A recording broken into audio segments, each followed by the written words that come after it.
Hello everyone, my name is Paul. Welcome back to the new news. I hope that everyone's having a fantastic night. I hope that you and your family and your friends are safe, and if not, I do hope that you find that safety and security in the very near future. There's been a ton of stuff that has happened over the last 48 hours, as you can see by the very full map tonight. A lot of stuff that is usually dealing, unfortunately, with conflicts, terrorism, and a lot of unfortunate natural disasters and things going on throughout the world. And luckily here at the New News, our motto is to be the news that gives back. That is our mission. That is what we're here to do, is to inform you, the audience, of what's happening in the world around you and to give back to the very same people affected by these different scenarios. So please be sure to check out the video description. 100% of everything we do here at the New News is charity driven. We're never doing any kind of super chats or merchandising. We're never monetizing these videos for personal gain. Everything that we are doing is 100% charity. So please be sure to check out the video description. There's a ton of organizations down there, many of which were actually provided by you guys as the audience. And all of those go to organizations where 70% or more of the donations that they receive go directly to the program. And I do mean an emphasis on or more, because some of these organizations are over 95% actually go to the programs, with 30% or less on all of them going to things like salaries, administration's costs, things that make other organizations controversial, which is why you may not see things like the Red Cross and stuff located down there, just because it is a little bit controversial as to where the money goes. There's a lot to unfold there, and unfortunately, they don't always hit that 70% mark. So with that, we hope that you guys will be able to give a lot. If you can't give a lot, give a little. If you can't give anything at all, that's okay.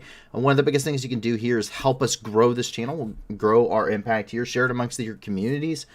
Give us that like and subscribe. It helps a great deal with the impact we have here. And just be active. It's always fun. I love interacting with the audience. Of course, all the staff do as well. There's a lot of great discussions to be had about different things ongoing throughout the whole world. And as we are going through the news, if you are joining us live tonight, feel free to please go ahead, jump in that live chat, and feel free to ask a question. There are many people out there that have a lot of questions about this stuff that never seem to ask or want to do the research on. That's okay. A lot of stuff here, I am able to answer a lot of these questions for you to the best of my ability. I'll at least give it a good attempt. Of course, there are some things that I just don't know about and I can't answer, though. But to give you a little bit of background on myself, to give you an idea of what I can talk about, I served in the Marine Corps between 2016 and 2020. I served as an O-352 anti-tank missileman and a corporal in 2nd Battalion, 7th Marines. I did 2 tours to the Middle East. My first tour between October of 2017 and through March of 2018. I was actually in the country of Syria for 4.5 months. I was located there as part of Operation Inherent Resolve, and I fought the Islamic State there. I was part of the coalition forces supporting special operations forces and our SDF Kurdish partners there as well, and also providing stabilization efforts as well as that fight against the Islamic State. I also spent about a month and a half inside of Kuwait during transit and ongoing with other duties as well in support of those operations, but then we rotated home. I ran an armory for about 2.5 years as a B billet on top of my normal MOS. I had a billet inside of my company. I ran a company armory, maintaining and overseeing all of the weapons inside of it, everything.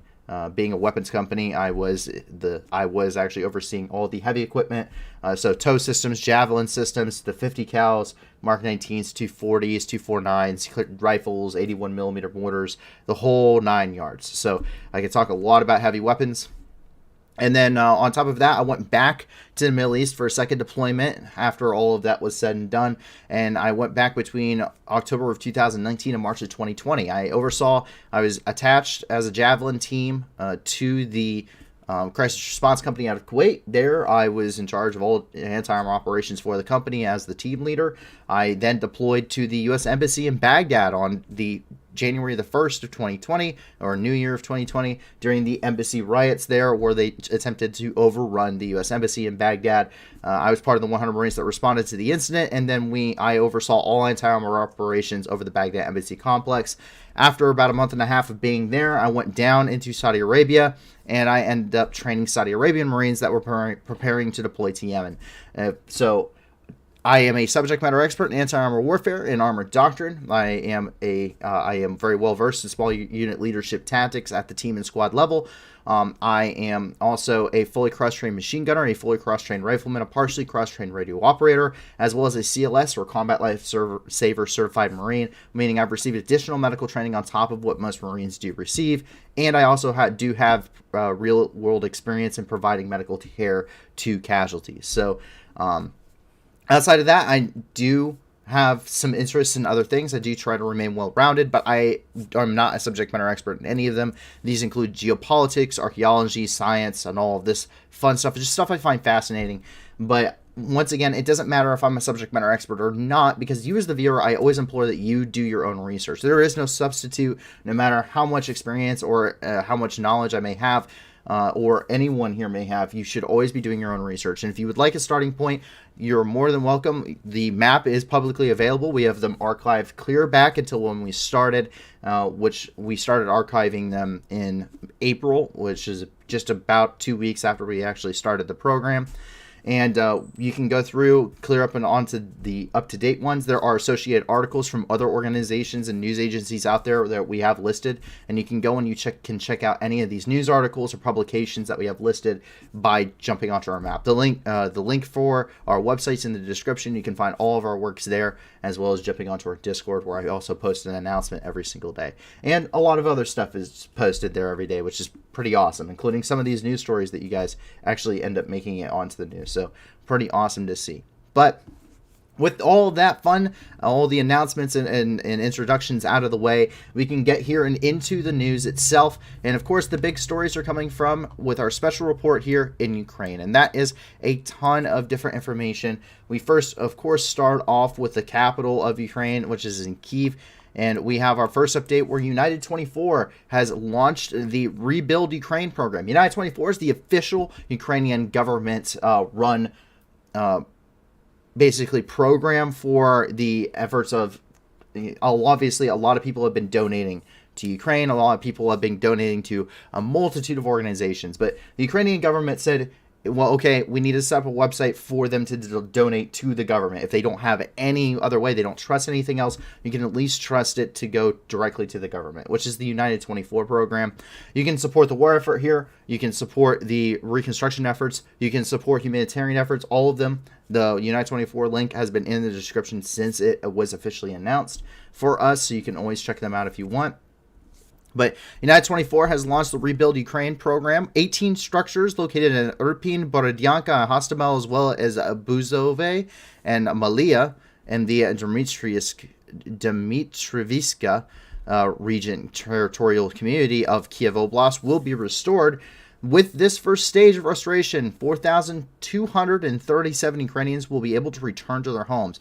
504 billion have been donated by donors from 110 countries that have been ranged. That's so far. So this is in Ukrainian, I believe it's called hryvnia, which is the Ukrainian currency. So 504 billion hryvnia have been donated so far. 719 billion hryvnia is still needed for restoration.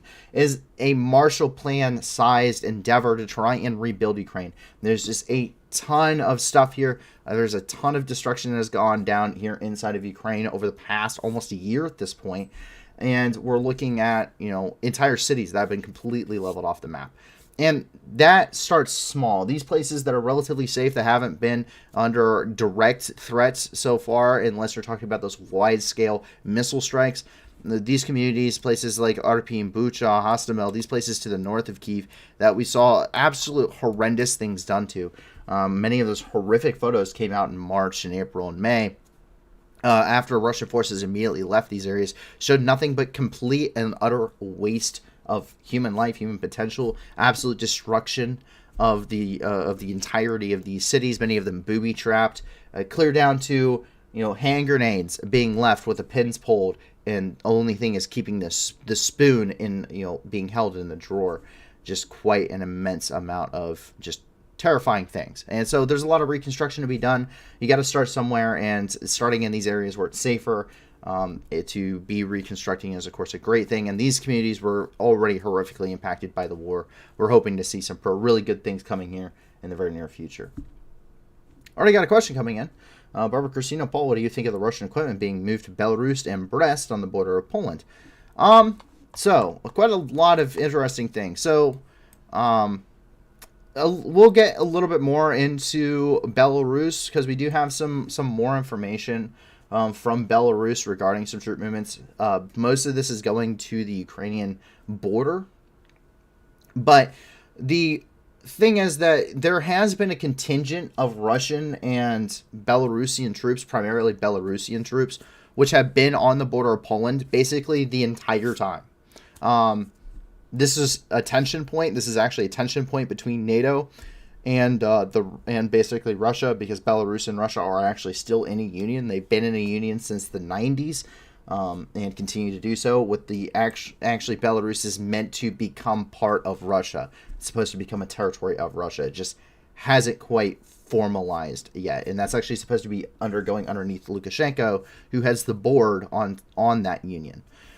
But there has been a contingent of troops that have been stationed at the border here in places like Brest and Grodno, basically the entire conflict. So it's not really that big of news. This is already a tension point where we've seen very similar postures during the Cold War, when you're talking about, on the border of the Warsaw Pact versus NATO countries. And similar to that, the tensions in Ukraine and the support to Ukraine. It's a show of force thing, but neither Belarus nor Russia have the logistical capability of actually conducting any kind of armed conflict unless it was to go directly nuclear with any country. So it's more or less a show of force and a show of strength on the part of the Belarusians and the Russians, but nothing really to raise your eyebrows at. It's just another sable rattle, and not even a good one. Continuing on here with the news out of Kyiv, we jump down and you see a child casualty update, something that we definitely take to heart here every single day that we get this on the channel. And that is, this first one's coming from the Prosecutor General's office. They said that, quote, since the beginning of Russia's full-scale war against Ukraine, 459 Ukrainian children have died, 909 children have been injured. Most victims among children are from the Donetsk region, end quote. And that, we do see where the most significant fighting is taking place, places like Soledar, Bakhmut, Marinka, Avdiivka. These places, Apatin, these locations are all located in the Donetsk Oblast. This is where the fighting has been ongoing here for 9 years at this point, whether you're talking about Russian-backed separatists, Russian forces, since the invasion. Regardless, this is the most hard-hit areas of the front line, and some of the most brutal fighting we've seen, really more or less reminiscent of the battlefields of World War I, especially there in Belgium and in Flanders Fields. You're talking about the Passchendaele Ridge, all several battles of it. I believe there was 4 separate battles for Passchendaele Ridge, the first and second one being the bloodiest. You're also looking at the battles of the Somme, located up here in that northern sector of the front during World War I. Very similar look and feel to those battles here over 100 years later, looking at the Donetsk region. It is absolutely horrific. Indiscriminate artillery bombardments, primarily by the BM-21 Grad system, which has just completely leveled and destroyed villages. We'll take a look at some of those once we get to the front lines there. You'll be able to see just what I'm talking about. It is an utter wasteland, and there are still civilians, a lot of children too, who are still living in these locations. They were either unable to evacuate or did not evacuate because of their parents or their grandparents, as we have seen. And then now at this point, it's simply too late. It's too dangerous to evacuate. It's too dangerous to go outside or go above ground. Many of them are living in their basements and ad hoc bomb shelters. And to give you an idea of the intensity of that and the toll it takes on children, it doesn't have to be the shell fire that kills them. We had just the other night here on the channel reported 2 separate deaths of children who died because of heart attacks in cities under shelling. So an immense impact on children. And so, of course, those casualties do reflect. But that's probably not the most horrific part of it. The deaths are horrific, and so are the injuries. But some of the most horrific parts of it is the forceful deportation of children. So coming from Doria Herashmuk, who is the advisor commissioner to the president of Ukraine on children's rights and rehabilitation. And she has said, quote, "Since the beginning of Russia's full-scale war against Ukraine, Russian occupiers have forcibly deported almost 14,000 Ukrainian children to the Russian Federation. Currently, about 125 children have been returned to Ukraine." So that is a very, very dark thing to talk about indeed. I think we can all agree that children being in the midst of a war zone is a terrible thing, and I can agree with that and understand that. There are definitely a lot of people that have been made orphans because of this war, unfortunately. That is a reality of the situation. Not 14,000 of them. Casualties are exceptionally high. We do know that, but the transfer of children of a group to another group is actually under the 1949 Geneva Conventions and underneath the 1993 Rome Statute, one of the parts of what is one of the definitions of genocide. So genocide, of course, it can be done on national lines, and that's what we're really seeing inside of Ukraine. This is one of the definitely more clear arguments regarding genocide. A lot of things you can chalk up to crimes against humanity outside of the scope of genocide, which is some of the arguments that will take place later in the International Court of Justice and the International Criminal Court. But I really do need to get this thing. UN definition of genocide. We can pull up the UN website here. I do need to put this on a thing here to where I can actually just have it bookmarked. But we can see here, genocide. So genocide is under Article 6 of the Rome Statute, which has been made in 1993, establishes the International Criminal Court, and also under the 1949 Geneva Conventions, also known as the 1948 Convention on the Prevention and Punishment of the Crime of Genocide. So we see Article 2 here listed is, in the present convention, genocide means any of the following acts committed with intent to destroy in whole or in part a national, ethnical, racial, or religious group as such. A, killing members of the group, which we see in very large scale. B, causing seriously bodily or mental harm to members of the group. Once again, we see this on quite a large scale. Deliberately inflicting on the group conditions of life calculated to bring about its physical destruction in whole or in part. When you look at the denial of humanitarian aid or lack thereof of humanitarian aid even being provided, or you look at the lack of reconstruction, you see the absolute destruction of the cities and the energy infrastructure as well. Primarily that energy infrastructure that is being used, its primary purpose is to serve civilian populaces, such as those in Kyiv and in Kharkiv and in other locations as well. That is what that is talking about. Bringing about conditions that you aren't expected to survive. Freezing to death, not having water, not having food, not having a house. It's the dead of winter. That kind of thing. You're not getting humanitarian aid. You're drinking contaminated water. That's definitely... Mariupol is a microcosm of the entire war in and of itself.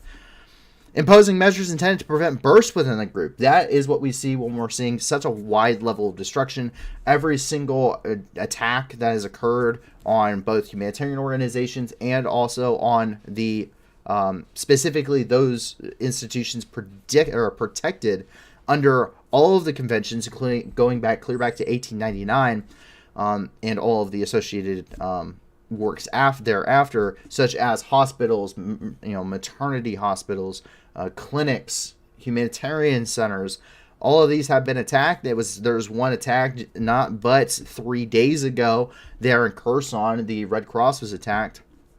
And we've seen to the point that the United Nations has actually put a lot of emphasis on providing mobile units, and these things in some cases are actually armored and going to the front line to be able to actually give medical assistance to women, specifically those that have been affected by sexual and gender-based violence, and also those who are pregnant, as we've seen maternity hospitals bombed even during ceasefires, such as the one incident in Mariupol. And finally, And our main point, which we're making with this, is E, which is forcibly transferring children of the group to another group, aka transferring 14,000 children from Ukraine to Russia. And once again, this means that genocide by any means, any, period, any, not all, but any of the following acts committed with intent to destroy, in whole or in part, a national, ethnical, racial, or religious group as such. And it's very clear that that is the intent after many remarks by Putin, Medvedev, and by the State Duma of Russia stating that Ukraine is not a country, that Ukraine is not an independent sovereign nation, that Ukrainians are actually Russians. That allows, that intent is there, the motive is there behind genocide, and the acts of genocide are also very present, and it's very publicly present, which is the very concerning part.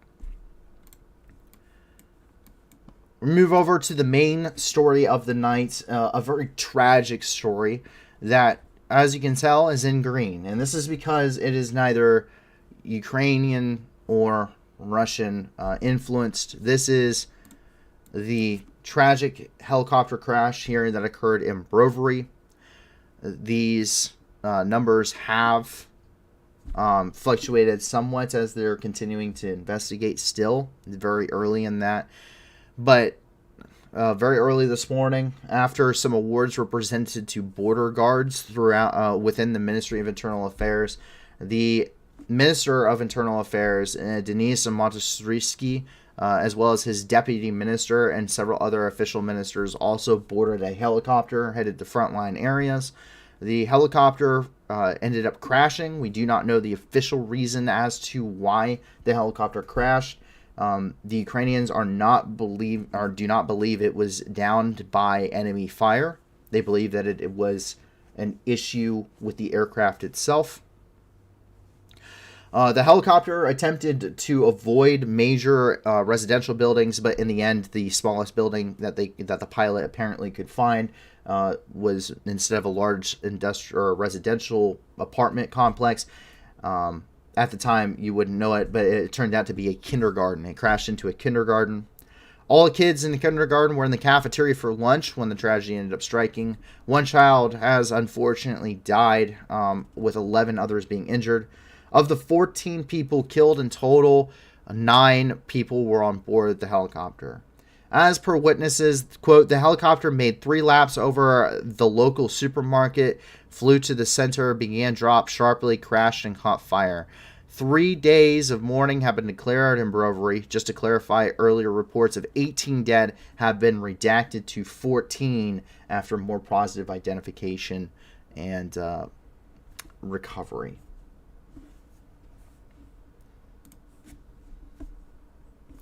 That is the photo of the night. Coming from Union. That is the crash site.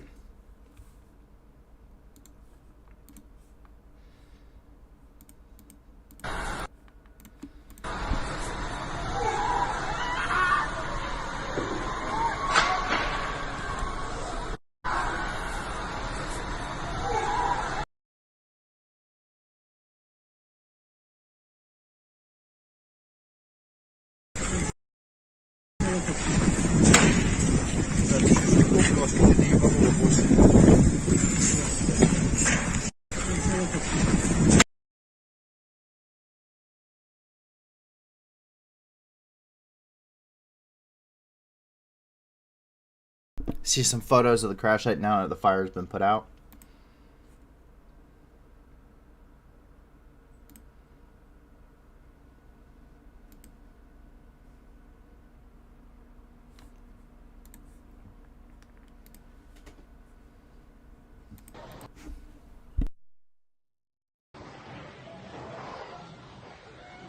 Це просто капець.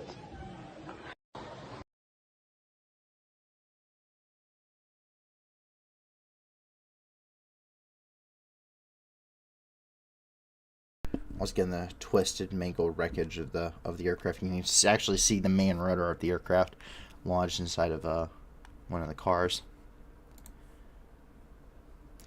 Elena Zelenska, who is President Zelensky's wife, was informed of the tragedy just moments before she gave her speech there at the convention in Davos, which we will get to.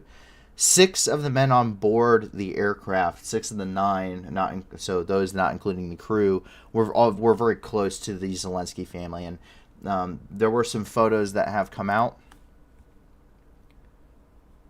So these are photos that were taken by professional photographers there at Davos. This is as she was told. None of these were officially posted. So if you go and actually check out Elena Zelenska and President Zelensky's like Twitter accounts and stuff, none of these are official. These are stuff that were taken and posted via third party.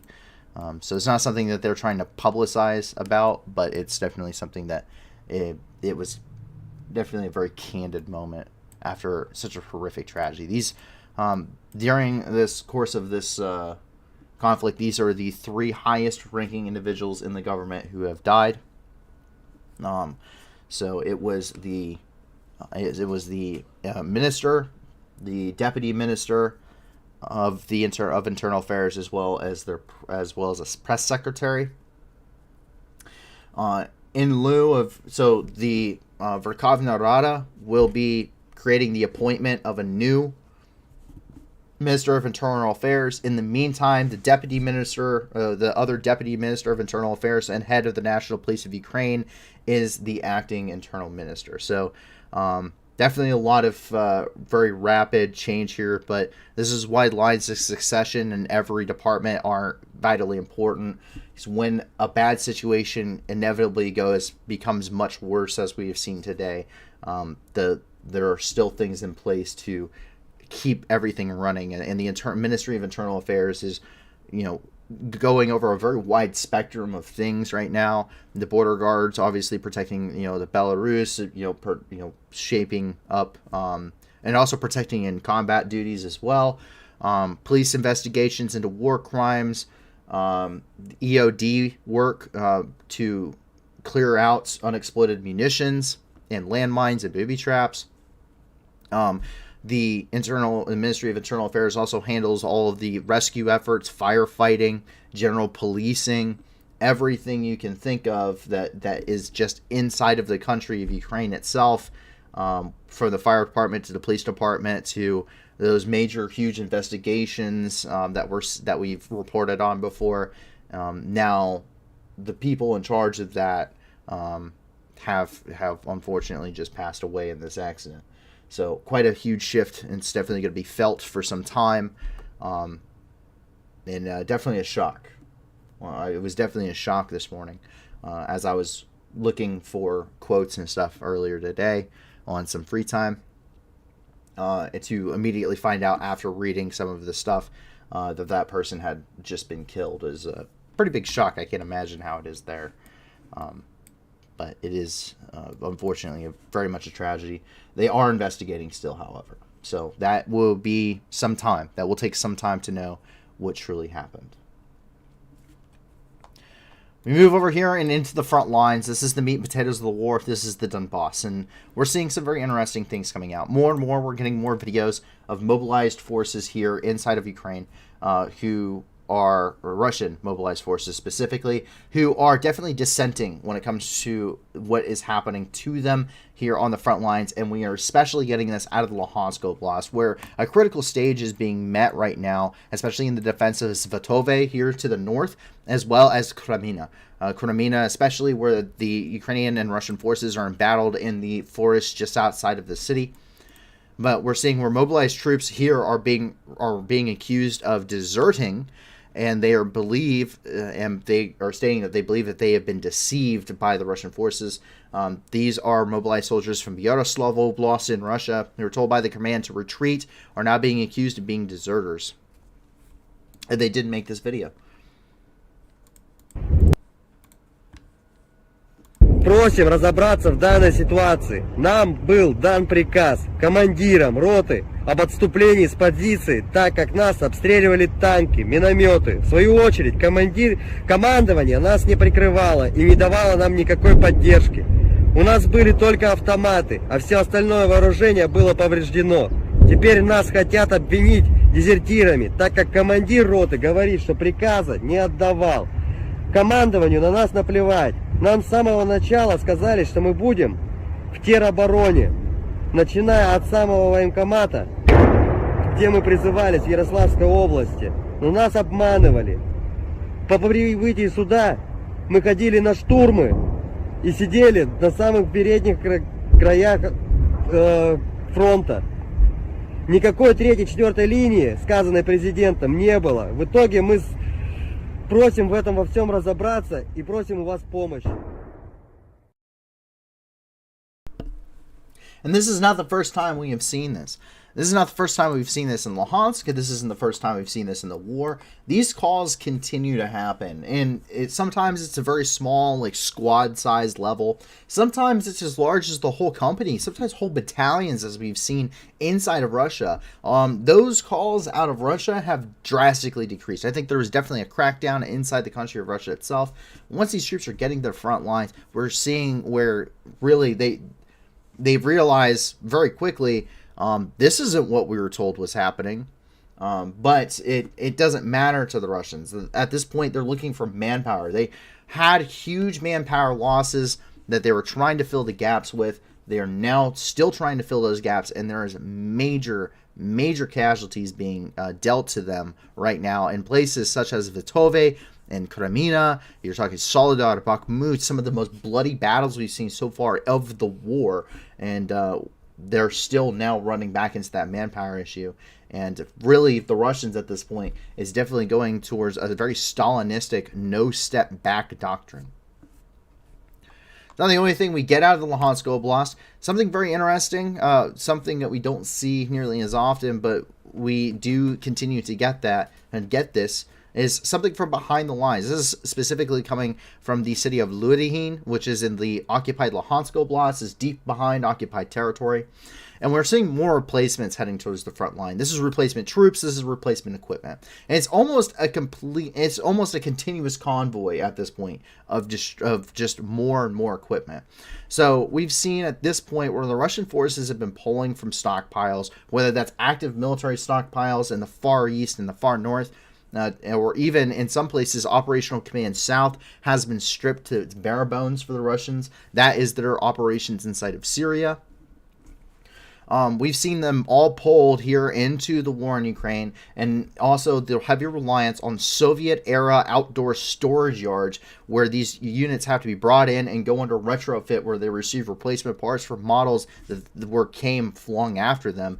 And sometimes these vehicles are in essentially non-combat ready condition when they are sent to the front line. In Ludihin, we continue to see this very dismal procession. And it's a very dismal procession. These are not to bolster forces in an area. These are replacement. This is replacement equipment for equipment which has been lost on the front lines, meaning it has been destroyed or damaged beyond use or captured by Ukrainian forces. And this is a daily thing. The casualty rates in this war of attrition is absolutely astounding and is insane to think about. And at this point, the rates that we're seeing, the Russian effort to double down and continue sending this equipment, it really illustrates the fact that the Russians aren't really doing very well in this war. It's an additional statement of just how badly it has gone.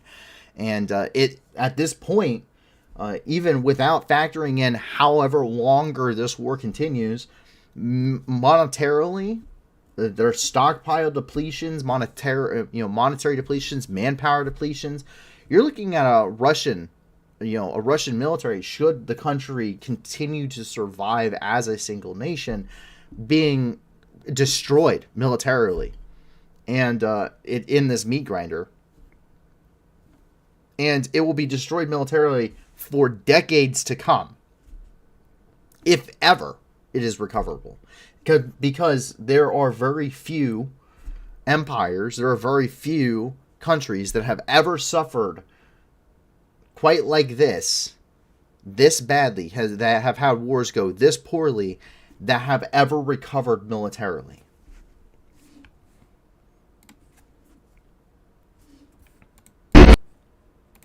coming with Ludahin. Sorry, it does have that copyright music. See, these are BMPs, which are loaded onto flatbed trucks. BMPs, under their own power, as well as most armored vehicles, consume an extensive amount of fuel, so it's actually cheaper and more effective to drive them closer to the front line and offload them on flatbed trucks.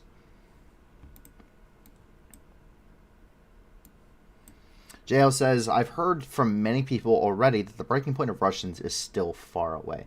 That is true. I've heard a lot of things from all sides, whether you're talking about, Russians are very far away from their breaking point. It'll be a long time before Russia breaks apart. Versus, I've also heard, civil war is getting ready to break out in Russia, and I've heard it for months now. And there's good arguments for both. There's good and bad. When you're talking about Russia, you cannot put it into the context of a single nation, I think. It is really the way to look at it. Russia is a single nation as it exists now. That's a fact. But what you're looking at across Russia is when you're talking about interviews, what you're seeing in those interviews and those statements and, the people that are being interviewed, they're not going, that's not a news team. That's not a video blogger, who has gone to Siberia. They're not going to, let's see if we can find random place on map here in Siberia. Let's go to, give me tiny village. They're not going to, what is this? Siktyok here. To the point that you can't zoom in and identify because we have no imagery here. When Google, the leading platform for cartography in the world, doesn't have an image of that town, it's got to be bad. But when it comes to the Russians, they're not going out to this, small, relatively isolated place in Siberia where all of the men in the town have been conscripted. Many of them haven't come home, or if they have, it's been a, heavily overweighted military-aged male who is presenting them with a medal and needs them to sign off on their death certificate saying that they have received it. They're not going to these places. They're going to Moscow. They're going to St. Petersburg. The hard-lining locations of, Muscovites specifically. Muscovites being white, pale white, Caucasian, Russian-speaking, or natural Russian-speaking Eastern Orthodox Russians. That's Moscow and St. Petersburg, Muscovites.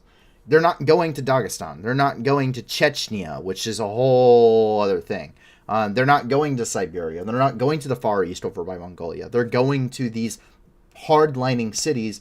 This is where the Kremlin influence is the biggest. That's where it is the most stringent. Most of these other places, Moscow and St. Petersburg also have the lowest levels of conscription in the country. It's the lowest levels of conscription inside of Russia. Whereas Dagestan and these locations in Siberia, which one of which is the poorest, these is actually the poorest oblast in Russia and is the most oil rich, which is completely backwards from every other oil rich nation in the world. But you're not seeing that, that's not what you're seeing portrayed, I think, is the way I'm trying to put that. And that's not the reality. We've seen where, it's definitely based off of ethnic lines. Chechens people don't call Chechens, they call them Kadyrovites. That's because Razvan Kadyrov, who is in charge of Chechnya, he's a Chechen warlord. They're called Kadyrovites because he is a pro-Russian Chechen. The Chechen forces under Kadyrov are called Kadyrovites. Because Razvan Kadyrov fought for the Chechen forces during the First Battle of Grozny, and during the Second Chechen War, the Russo-Chechen War, he switched sides and joined the Russians. So there's a very distinct difference between a Kadyrovite and a Chechen. Chechens hate the Russians probably more than the Ukrainians do, if I have to be honest. They were annihilated not just once but twice. Between Chechnya and Azbakia, and South Ossetia too. I mean, it's just so you gotta look at it as being fragmented into very, very small sections, and not in Moscow and St. Petersburg, but in places like in Siberia, in the Far East, over by Mongolia, Dagestan, Chechnya, Azbakia, South Ossetia. These regions that are sometimes had to be forced into the Russian Federation to begin with, let alone not wanting to be there as the ship is almost sunk. So we're seeing definitely some more resistance coming out of there. And we'll get to a little bit of that too. Come down here and back over into the Donetsk region. We're going to get our daily Donetsk update. This is the latest one coming from Pavel Kolenko. Came out at 8 a.m. local time this morning. And Pavel Kolenko is the head of the Donetsk Regional Military Administration. He said, quote, on January 17th, number of victims of Russian army in Donetsk Oblast increased by 2 injured. And we can see this coming from, once again, his official Twitter. You can see here, this, and he puts out this graphic. It's both in Ukrainian and in English, so that way everyone can see kind of what's going on. He reports on this every single morning at 8 a.m. It covers the last 24 hours of what has happened on the front. One person was injured in Orlivka, and one has been injured in Bakhmut, where, of course, we're seeing the quite heavy fighting ongoing there. Since the beginning of the Russian full-scale invasion, which occurred on the 24th of February, we have seen 1,309 civilian casualties, 1,309 deaths, civilian deaths, as well as 2,859 civilians having been injured. And this does not include Volnovakha. It does not include Donetsk. It does not include Mariupol, where we know, based off of Maxar satellite footage imagery, tens of thousands of civilians were killed in Mariupol alone. Unfortunately, until those areas have been liberated, the full story behind what has happened there, which, if we ever get it, will have to be, unfortunately, revealed once it's liberated. So, quite a lot of, unfortunately, just not entire picture of the story. Those casualty numbers are definitely much higher, but they are still exceptionally high, even in these areas of which are under Ukrainian control. So leads us to the front lines, specifically in the areas around Bakhmut. Fighting does continue around Bakhmut. Very brutal fighting around the city. Has been ongoing since the 4th of June, as to our best estimates. That's when we see proper ground fighting taking place in and around the area around Bakhmut. Neither side at this point has gained any serious territory over the past several weeks. Both sides have been having very minor shifts in the front line back and forth, but nothing to note. The Ukrainian position, the Russians, specifically the Wagner Group especially, continue to assault Ukrainian defensive lines in wave-style attacks, very similar to what you see during World War I. Ukrainian positions, however, they are attempting to hold the city against what is superior forces. Roughly, in this 23-mile sector of the front line, there are roughly 25,000 Ukrainian troops, as of the last time we heard it reported, between 30 to 35,000 Russian troops. So, very difficult fighting here. Pretty much a stalemate. Definitely trench warfare. Very brutal trench warfare. This is the epitome of, a war of attrition. And even though the northern flank around Soledar has partially collapsed, we are seeing that they still hold that, despite having partial exposure on their flanks. The Ukrainian defensive lines do still hold. There is very little information coming out of Soledar right now. There's a lot of information that was coming out about a week ago because of the major gains by the Russians, who were trying to obviously capitalize that in the media as well. But we do know that there is still very heavy fighting on the western outskirts of Soledar here, specifically to the east of the T0513 highway. And clear up into the railroad, tracks and the railroad yard there for Artemsil, which is the major salt company located there in Soledar. Down here, we're still seeing very bitter fighting on the outskirts of the city. It's not very clear exactly where exactly Ukrainian and Russian forces are differentiated between at this point, or just how much those lines have shifted. So we haven't moved the map to orient at all. But we do have some of that footage here for you guys. Take a look.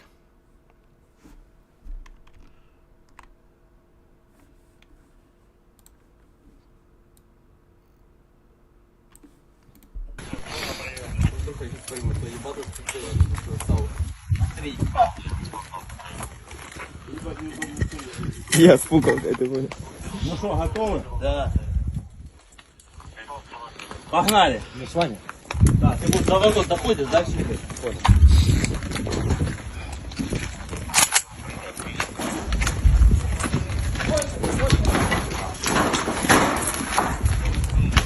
Пулемет, работа!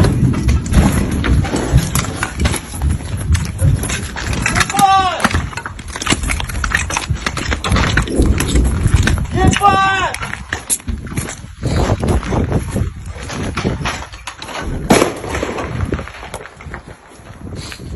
Пулемет! Ебать!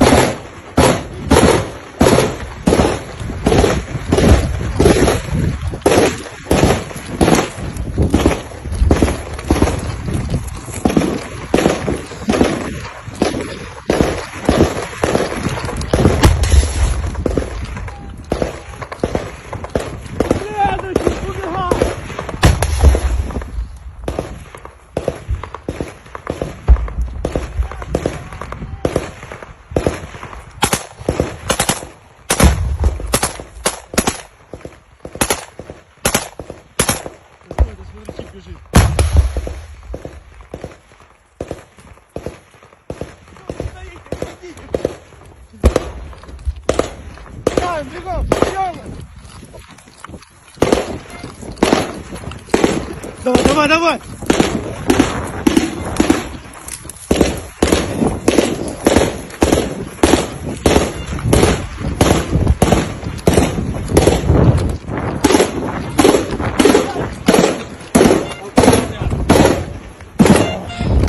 Я не стреляю, кто мне стреляет?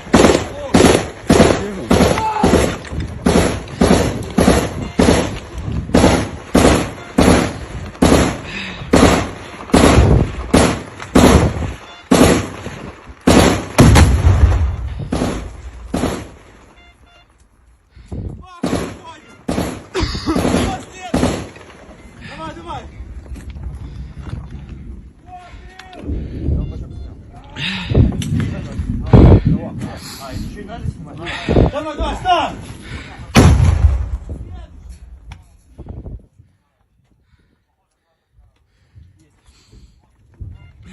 Уходим, сразу в окоп.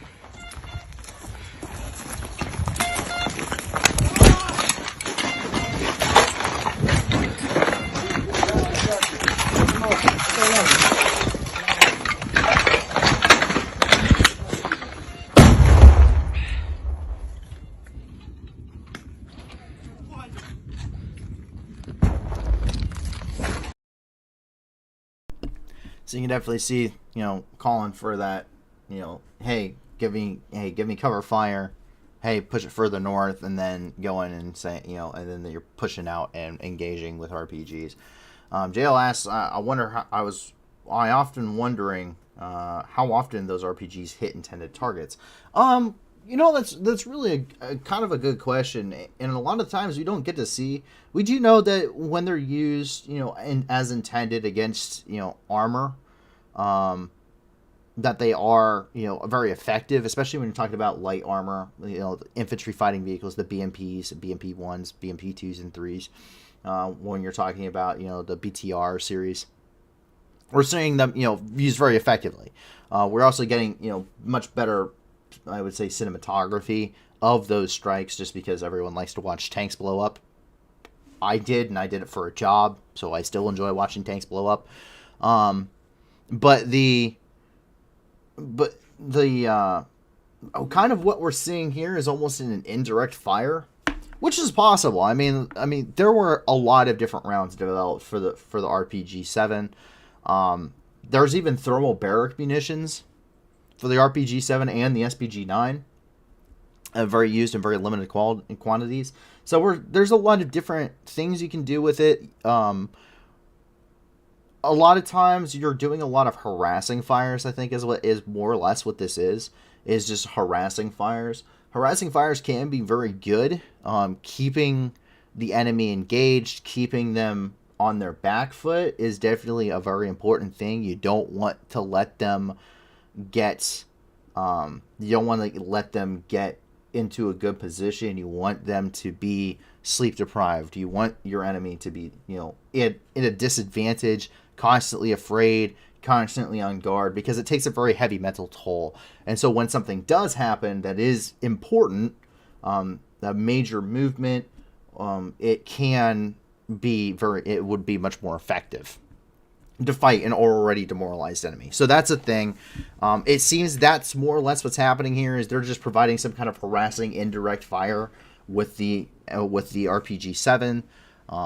Can be effective, but we don't get to see what their main target of engagement is. We just can see them engaging, Russian forces of some kind.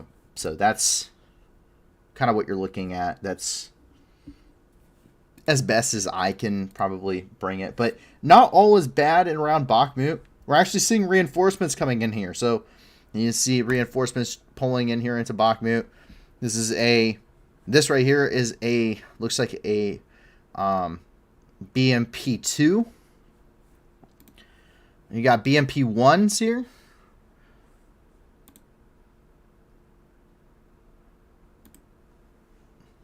In this tank here. So very interestingly, this is actually from Azov. So this is an Azov battalion tank, which is very interesting to see. But that's not the only thing we're seeing rolling up here. This really piqued my interest. So these are Humvees. This is the M41A7 Sabre system mounted on top of them. You can tell the M41A7 because of the ITAS it has. This system right here is called the ITAS. So that is basically your optics for this thing. These things, very devastating. They shoot that. That is the BGM-71 TOW. They have several different variants of TOW missiles you can fire. Everything from direct impact to flyover shoot down effects, similar to how the Javelin would impact a tank, except in a TOW version. And also they have bunker buster missiles specifically for the Javelin. And there's all other variants of missiles that are meant to defeat certain types of systems. JLS DIY or USA mounted those normally. Yes, this is the setup I trained on. This is exactly what I trained on, with one major exception that really piqued my interest. So these are purpose built. These turrets, if you look at them, you can see on this one really well that hinge right there. The thing is that the TOW system has a lot of backblast. Shooting a TOW missile has a lot of backblast. And this is essentially hot gases that are shot out the back from the rocket. And it causes immense amount of pressure and heat. And if you were standing behind those, then the overpressure from the backblast will kill you. If you're close enough, it will very much heavily injure you, but it can and will kill you. And this goes even for the RPGs. You don't want to. I've seen plenty of videos of guys running behind an RPG as their buddy shoots it, and it will kill them. And this is no exception. If you can see right here, there's a hinge, and that's because inside of this turret, you can actually pull. There's some pins in it, and you actually reach behind you and you pull these pins out, and these armor plates actually drop, and this allows the backblast to vent out and over the top of the Humvee. And because if you don't drop those, the backblast of the TOW missile being fired will actually get trapped in the armor plate, and it will shoot down inside the gunner's hatch and into the vehicle, and will severely injure, if not kill, everyone inside the vehicle. It's very important that you change this. You can see some very cool things on this. You can see the ITAS, of course. So that stands for Improved Target Acquisition Subsystem. You can see the tube, of course. This is right here, this little box thing. That's called the FCS, or Fire Control Subsystem. That's the actual brains of the system itself. There's about 5 different parts, and the tripod's probably sitting here in the back. But what really piqued my interest on this was not just that it was Humvees, because they're designed to do this, but it was these. Every single time I was ever running as a tow gunner, I mounted a 240. We put a 240 next to the tow system. That is my baby. That is what I run with. That is what I have always done. That is the doctrine for, the Marine Corps anyway. In a CAP platoon, is the tow trucks. The tow gun trucks will have the tow system. They will have the Saber system on them, and then they will also have a 240 for providing gunfire support. They have gone a much bigger step forward and put a 50 cal up there, which is very impressive, but also very smart, because I've also seen the backblast blow off the buttstock of a 240 before, because someone did move it out of the way. The spade grips, you don't have that problem, but very impressive. That means that these things are definitely running around and putting a lot more heavy gun support down than any tow vehicles that the Marine Corps is at least operating doctrinally, which means that these trucks are carrying around a lot of firepower. The question I have on these is just how much ammunition they're carrying, because the 50 cal ammo, 100 round belts, 35 pounds a belt, very big ammunition boxes. Everyone knows about the size of a 50 cal ammunition box. Takes up a lot of space inside the vehicle, plus your tow missile rack that's in the vehicle as well, plus the tripod, plus the spare parts, plus your personal equipment, plus grenades, plus marking equipment and everything else that you're usually carrying.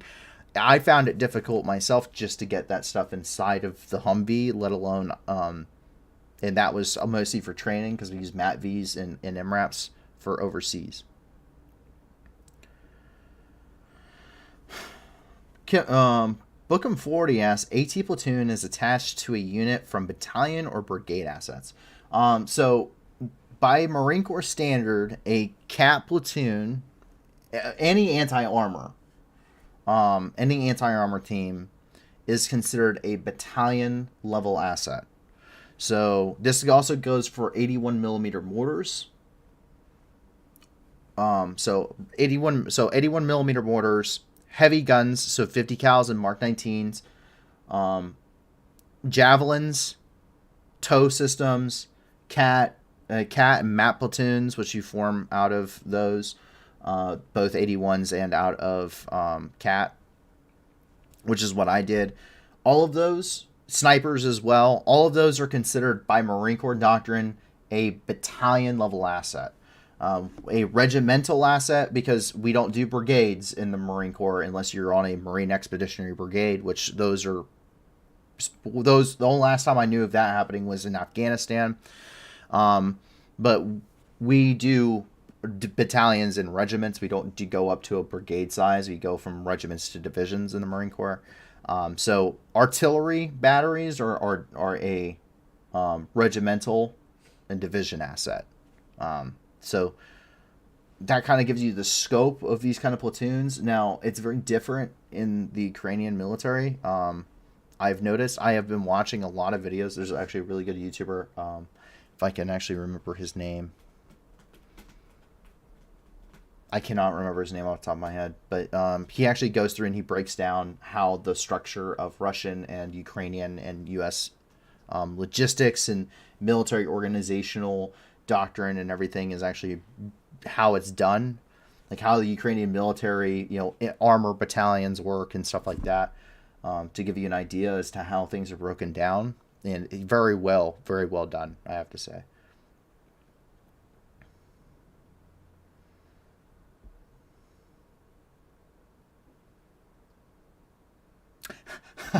Bookham 40. How often is the brigade commander at the front in your experience? Him being there helpful? Question mark. So once again, it was battalion commander for me. So when I deployed, we were part of what's called a special purpose MAGTAF, or an SP MAGTAF. Stands for Special Purpose Marine Air Ground Task Force. I was part of SP MAGTAF, Central Command Crisis Response, and Operation Inherent Resolve. So I have actually met who was at the time the general in charge of all special operations forces inside of Syria in CENTCOM, which was really cool. He did actually come out to the front. Definitely much more of a hindrance. If you're really above a company level, it definitely becomes much more of a hindrance. It's a lot of in my opinion, my humble opinion, I find that high-ranking military officers usually are a lot of hassle, a lot of excess pomp and circumstance, given the situation. I only had one time where it wasn't, and I thought I was going to get my butt chewed pretty good. We were getting ready to respond to a situation. This is in my first deployment. We're getting ready to respond to a situation. This is actually the February 7th incident. And my battalion commander and my battalion sergeant major happened to be there. I was prepped and ready. I had just finished loading up the guns and getting ready to go, and making sure the gear and everything inside of the turret was good. And you can't smoke in military vehicles, especially given how much ammunition and everything is in there, in the Marine Corps. And so I sat on top of the turret and I lit up a cigarette because I was really nervous for good reason. We're getting ready to go do direct action, and my battalion commander and my battalion sergeant major were standing right next to the vehicle. I didn't notice until I'd already lit it up, taken a drag, and looked over, and they just kind of nodded at me because they knew they weren't going to say anything. That was not the time nor the place. They knew what was possibly going to happen. So that was the only time I ever had it not be a problem. But most of the time, it's a lot of pomp and circumstances, but it's not very often that happened either, so I can't complain too much. Definitely keeping things company level and below. Platoon, you keep things at the lowest level, and things usually will work out really well. Everyone should know what their job is to do, and try and stick to it. But that was my experience. Everyone's is different, and once again, I was in the Marine Corps. I wasn't in the Ukrainian military, so I don't. Very different customs, traditions, that kind of thing. We come down here where we see something pretty interesting. This is a 2-for-1 deal. This is a very incredible display. Rob, who's here in the chat, will greatly appreciate this. So this is the M982 Excalibur round, which is a guided 155 millimeter rocket assisted munition. It destroys an entire Russian artillery crew, but where it hits the spot, it not only destroys the crew of the giant by a giant towed artillery piece, but also the 2S1 self-propelled gun.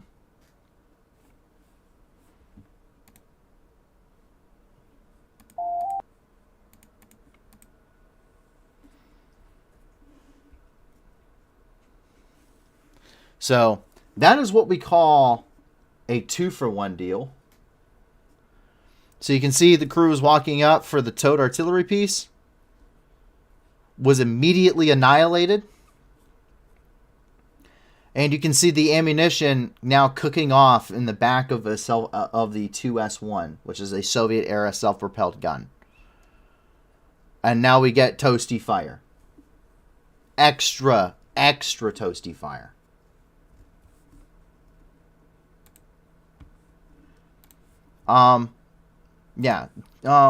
So you can see, especially with that close of an artillery impact, the 2S1 and most self-propelled guns, as well as infantry fighting vehicles and stuff, we've seen where air bursts and things have destroyed these vehicles.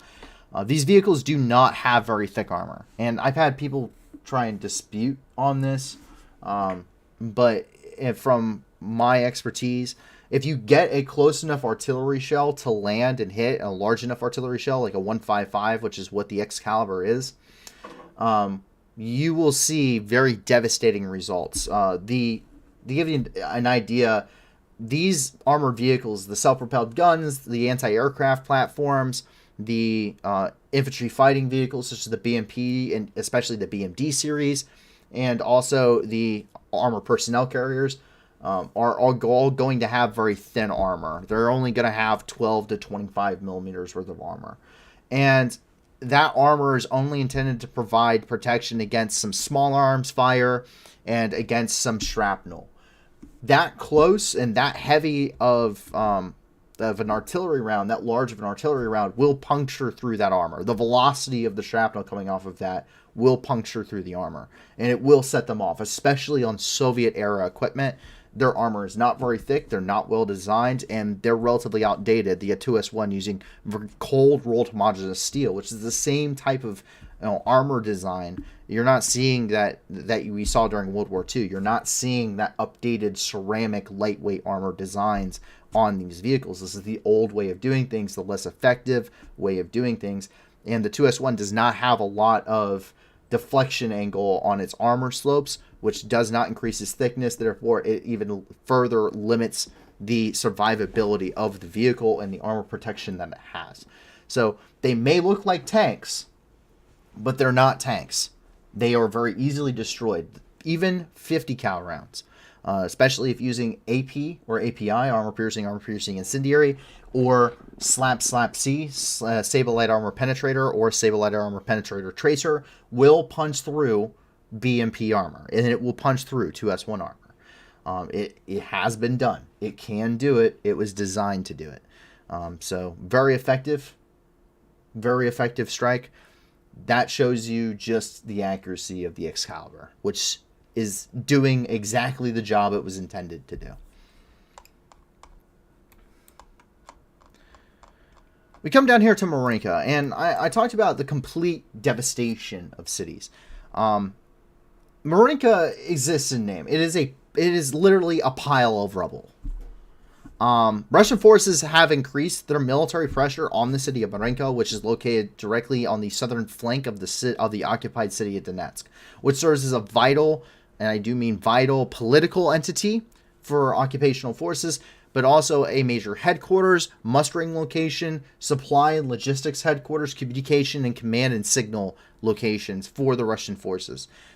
Keeping pressure on Avdiivka to the north as well as here to Marinka is very, very important for Ukrainian troops in order to minimize the impact that those commands and those structures are going to have on the battlefield and the front lines at large. It also eases pressure off of artillery, which can continue to conduct precision strikes with the Excalibur, with the HIMARS, with the M270s to hit those targets and knock out those, as we have seen many times before.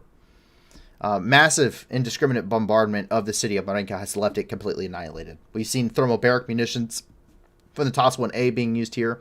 You're talking splintered trees, collapsed buildings, cratered fields and roadways. It has literally been turned into a giant pile of rubble. That is the city of Marinka, or what you could call a city if it was still standing. And the fighting has increased here over the past several days and about the last week. And its strategic importance, though, means that people are still going to be fighting and dying over literal just rubble for some very long time until this war probably ends, or Donetsk has been officially liberated. You can see exactly what I'm talking about. This is some footage from a soldier there in Marinka. 17 января 23 год. Центр Мар'їнки. Ось такі пейзажі у нас. От вам і освободитель. Що ці підери натворили?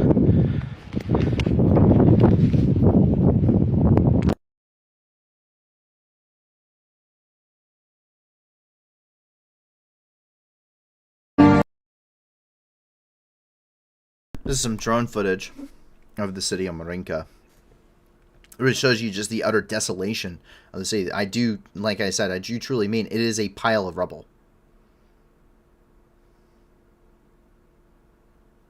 It is just a pile of rubble. This was reportedly recorded on the 15th. JLS, did anybody stay in those zones? Civilians? Yeah. That is the unfortunate reality, is that as much as we would, like to see proper evacuations take place, they didn't. And even if they did in some of these locations, they have, you're always going to have those people that they refuse to leave. We see it in Bakhmut. We see it in Soledar. We see it in Bakhmutsky. We saw it in Mariupol. We see it here in Marinka. In Avdiivka as well. Yeah, we see it constantly. There are probably still civilians alive. We saw it in Luhansk too. There was a village that we reported on. The last inhabitant of the city was killed because of Russian sniper fire. Where entire cities wiped off of the face of the earth, not just in physical, not just physically in its structures, but in entire populations. Yeah. And Book of 40 points it out, there's 1,000 villages and towns along the border looking like this. And that's true. It is, it is exactly that. It is a hellscape. It's absolutely, just absolutely decimated. There is nothing left of these locations. And I mean, we saw the precursors, here. You can see it here. This is the Donetsk International Airport. But you can also see it in Syria. You look at photos and videos of Aleppo and Russian bombardments of Aleppo with cluster munitions and incendiary munitions and barrel bombs and Fab 500s. Entire villages just leveled. And for years, we watched that happen. And for years, no one did anything. And we see the same thing happening here on a much larger industrial scale. Richard W. asks, is it a Russian tactics to just level a town? Yes. It's a Soviet tactic. So you see during World War II, especially, so after Operation Barbarossa, you see the Russian forces have to quickly industrialize the nation, re-industrialize the nation. They simply did not have the industrial capacity at the entry into the war. And the Russians really ramp up, and they come up with some very ingenious things at the time, such as the Katyusha launcher, which is just, it fires these Katyusha rockets, which impact, and you see them used most notably the Battle of Stalingrad, which is the bloodiest battle of human history. Over 1 million people were killed during a single engagement in Stalingrad, now known as Volgograd, down here. So, since then, the Russians, if you notice how they fight during World War II, you see them leaning heavily on numbers. You see them leaning heavily on mechanized forces, especially with the development of the, going from the BT series vehicles that they had used at the invasion of Poland, the invasion of Finland during the Winter War. And you see that quickly develop, the T-34s and upgrading those T-34s and the T-34-85s, the IS-1, the IS-2, IS-3 developments, and quickly leading to the T-54, T-55, which was mass-produced in eye-watering scales, and that only really peaks at the T-72 series. BMPs as well. But you see the tactics as they begin to develop during World War II, and you can look at the devastation of Leningrad. You can look at the devastation of Stalingrad. You can look at the devastation of Berlin. You can look at the devastation of any major city. Warsaw, for instance. And not all of that is caused by the Russians. There definitely is definitely a level of annihilation that happens as a result of other parties as well, because of the tactics of the era and the limitations of weapon systems of the era and the type of war that was being fought. But the Russians never move away from that. And Richard W. has a follow-up question that does quickly tie into this, and that is, do U.S. forces tactics try to use minimal collateral damage? Yes. The Russians, the last time they really fight a counterinsurgency is in Chechnya, and that ends in the very early 2000s. And really, you don't see anything else after that. The United States, the United Kingdom, all of these allied coalition countries, the NATO alliance, which is called, Article 5 after the 9/11 attacks. These countries go into Afghanistan. They go into Iraq during the coalition in Iraq. They go into Syria. And you see 20 continuous years of fighting in counterinsurgency, which over time you quickly see, us going from, very early invasion of Iraq using very, very accurate precision-guided munitions to hit Ba'ath Party headquarters, now known as Union 3, there on Al-Kindi Street in Baghdad, hitting the Saddam Hussein's presidential palace. You're seeing, cratering a Kabul airport, precision airstrikes here in Mazar-e-Sharif during the beginning with Special Operations Forces partnered with the Northern Alliance. So quite an immense amount of development, goes from those precision strikes and those weapons, which had been, continue to be expanded upon since their accuracy was shown during the Gulf War in 91. And you see that further improved with even better precision-guided munitions, and you see it developing rules of engagement that attempt to limit collateral damage and eliminate civilian casualties. Not in their entirety, because stuff does happen. Mistakes are made. But a lot of time and effort goes into it. And sometimes it becomes a detriment. And this is something I can attest from personal experience. In Syria, our rules of engagement, and in I would say even the Baghdad embassy incident, our rules of engagement were so restricted that it would put us in significant amounts of danger, I would say, in order to prevent civilian casualties and to prevent collateral damage. I have more than one time been put in very significant danger, and those around me put in danger, in order just to minimize civilian casualties. Perfect example of this is in Baghdad. We were standing posts. There was a mortar team that set up on the opposite side of the Tigris River from the Baghdad embassy compound. They jumped out of a Toyota Hilux, essentially. They threw down a small 60mm mortar, and they began to engage the U.S. Embassy at close range, so close that our air defense systems could not pick it up in order to sound the alarm quickly. And this was during chow time at the chow hall. The DFAC there in Baghdad. If I can go over here and find it for you. There's the University of Baghdad. Where are you at? 14th July Bridge. Okay, there we go. So, there is a small park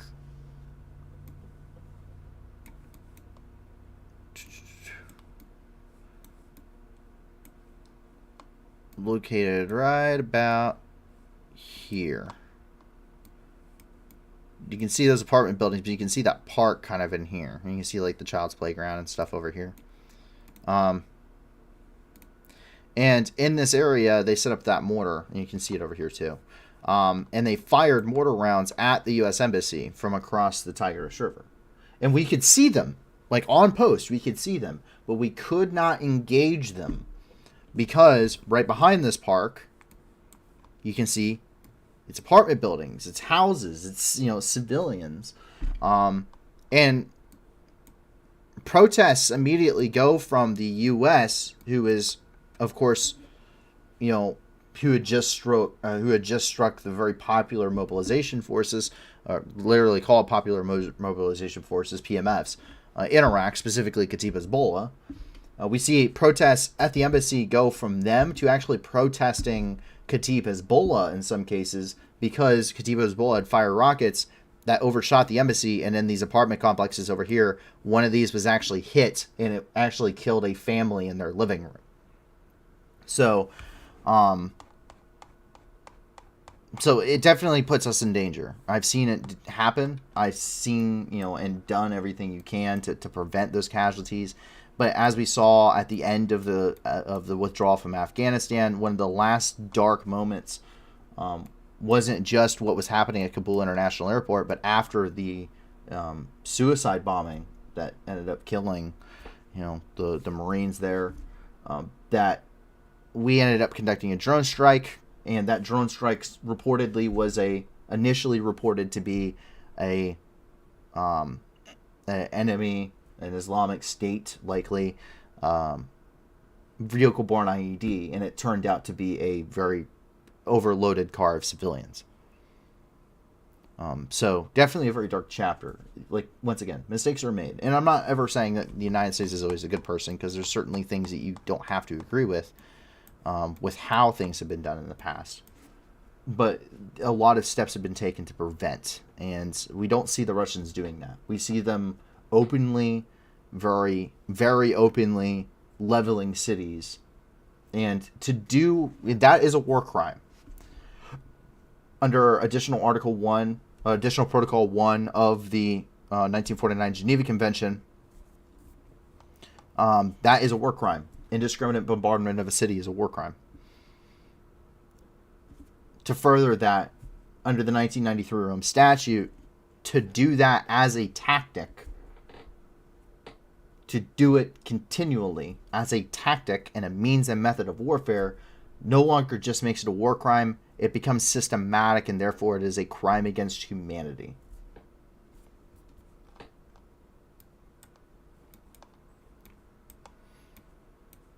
Jumping down into Mariupol, even Russian propaganda is struggling to make Mariupol look good.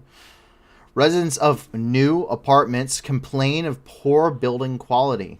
Towards the end of the video, they show the dire situation outside of the built complex. Много вопросов по поводу новостроек в Мариуполе. Где они, что с ними. Ну и мы приехали в один из самых знаменитых, я бы сказала, самый узнаваемый новый район Мариуполя. Он называется Невский. Ну, здесь, конечно, дорого-богато, все очень красиво, дома такие хорошенькие, их много, стройка продолжается, и люди уже начали заселяться в квартиры. Почему? Ну, открою вам секрет. На 4-м этаже в 28-й квартире установили лопнутый сливной бачок. И все. Дали неделю назад воду. Постепенно вода накапливалась в 24-й квартире, пока 28-й квартире, извините, 28-й квартире. Пока не нашла себе дорогу и не налилась на 3-й этаж и на 2-й этаж. На 3-м этаже и на 2-м этаже подвесные потолки в районе пола. Конечно, с проблемами. Давайте занесем. Заходите, за окон, можете полюбоваться. Ой, ну да, потолок, да. Ну починят, обещали, нет? Что? Нет пока ничего. Никто. Мы не можем найти пока концов. Нас посылают к какому-то Ване, который бригадир потолочников. Конечно, спасибо большое за все. Мы благодарны. Мы благодарны этой России, что помогли, что дали вам квартиру. Зачем журналисты? Как-то. Какие мы радостные. Ну, не знаю, радостно или нет. Все хорошо. Первый раз сейчас будете заходить? Да. Конечно, да. Вода есть? Да. Свет есть. Он работает Ладно. Раковина такая манипусенькая. Нема только душа, сейчас напишу замечание. Что это так и надо побито, да? Вот это вот. А что оно побито? Это не побито, это так вырезано. А? Это вот так вырезано. Не, ну так. А дома бы он у себя так вырезал бы.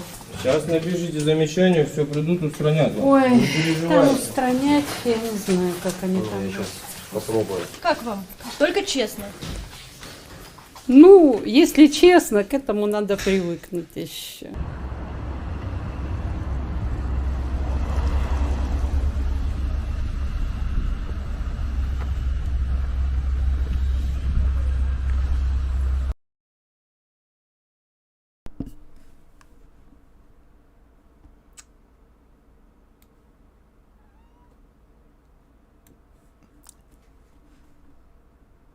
That doesn't illustrate the mentality of the Russians. I don't quite understand what will.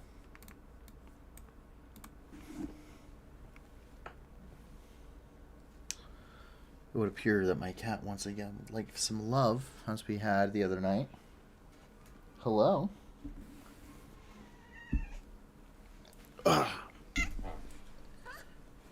Hello, Inky. How are you doing? Oh, does not want to be held tonight, apparently. So, up here, we see rescue and recovery operations have come to an end in the city of Dnipro. Quote, at 1 p.m. on January 17th, search and rescue operations in the city of Dnipro at the site of the Russian rocket attack were completed. 39 people were saved, including 6 children. 44 people died, including 5 children, and 79 people were injured, including 16 children. Private service, and that is coming from the press service of the State Emergency Services of Ukraine.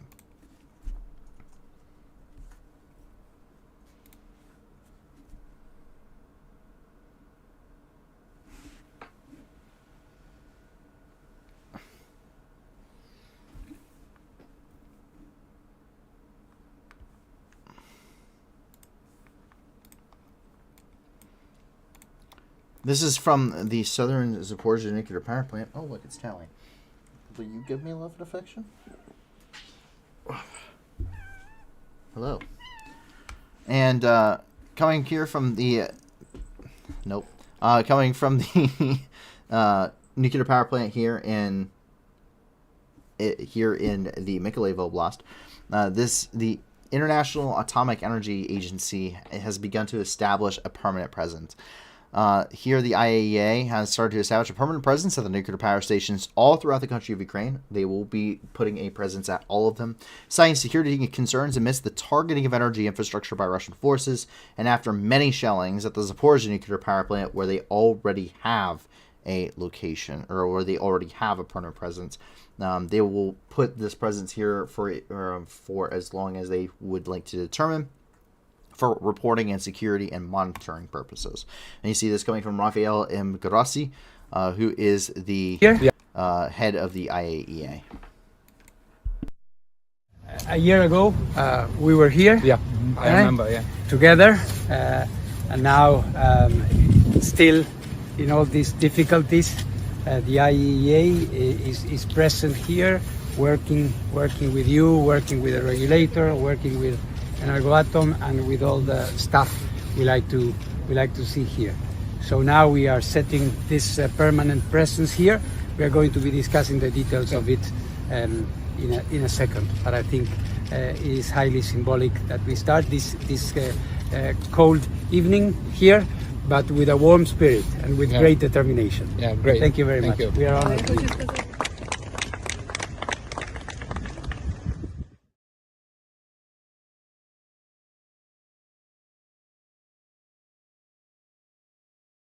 Coming from Denis Smyhal, who's the Prime Minister of Ukraine.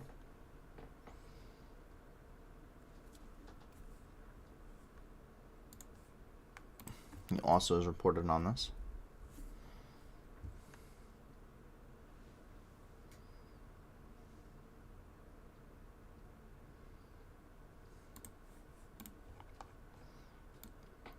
And that is everything inside the country of Ukraine itself. Don't worry, there's plenty of other news, including stuff to deal with Ukraine all throughout the international news tonight. So as we move on here into the international news, yes, I do agree that we need a cat cam or something, though that'd be difficult. as we continue here, we move up here into Belarus. We're seeing more equipment is entering Belarus. Belarus and Russia have announced they are conducting joint exercises between the two nations. Belarus has deployed a large number of their military forces, placing them under combat readiness at the border of Ukraine. Russia initially used the country of Belarus to launch... initially used the country of Belarus to launch an invasion in northern Ukraine on the 24th of February 2022, also under the guise of joint military training, which we've seen here. For several months now, this series of events has almost played out along the exact same timeline as it had the previous year. Russia's been applying continual pressure for Belarus to join the conflict, hoping to relieve some pressure off of Russian forces gridlocked currently in the Donbass.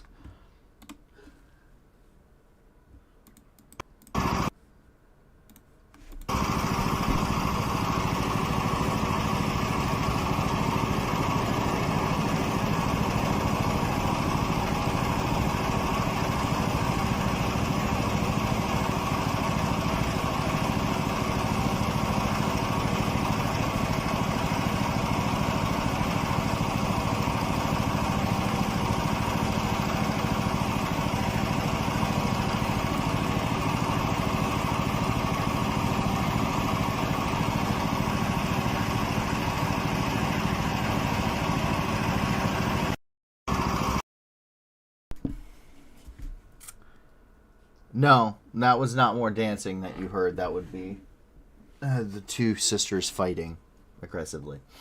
Tim Epsis sounds very happy. Yeah, I know, right? JL has the question, what do you think about the Ukrainian-Belarusian border? Is Ukraine well prepared? Trenches, roads, and bridges mined? Yes, very. So Ukraine is very well prepared along their border. It's actually kind of funny. The Belarusian border guards were complaining about the Ukrainian border guards who were, they were going over there and they were talking about how they were making rude gestures at them. They'd walk up to their side of the Belarusian border, they'd wave at them, and they said, "We'll kill you," because they do not like the Belarusians are all essentially like the generic brand of Russians to Ukraine. Essentially, their country was being used to invade. They were, in fact, being, and they continue to pose a threat to them. We have seen tank ditches dug. We have seen trenches dug. We have seen defensive barriers put in place. We have seen bridges, roads mined. We have seen defensive emplacements. And we do know that there is a constant contingent of Ukrainian forces on the northern sector. That has not changed. There's always a contingent of troops in the northern sector, plus everyone that's on furlough back home taking some leave time. So we do know that there is significant Ukrainian military presence in the north. A lot of times, too, these are combat units. These are units that are combat veteran units, I should say. These are units that have been rotated out of the front line and are getting rested, refit. They're getting replenished. And both manpower, equipment, maybe getting replacements, newer replacements, and trading out some of their old Soviet equipment for NATO equipment that has come in, better equipment. Really getting into that. So these are units that, in a lot of times, these are units that are very effective. They've done a lot. They know what they're doing. They've already been fighting the Russians. They just got home. So if Belarus was to invade, they would be up against some very seriously difficult resistance. I would say even more so than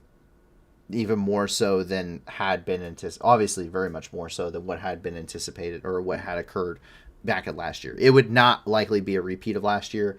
It would likely be a very much a strategic failure, I would say, and a very big waste of human life for the Belarusians. And probably also the end of the Lukashenko regime, which in and of its own right may not be a bad thing, but the Ukrainians are incredibly prepared and have incredible amounts of experience now.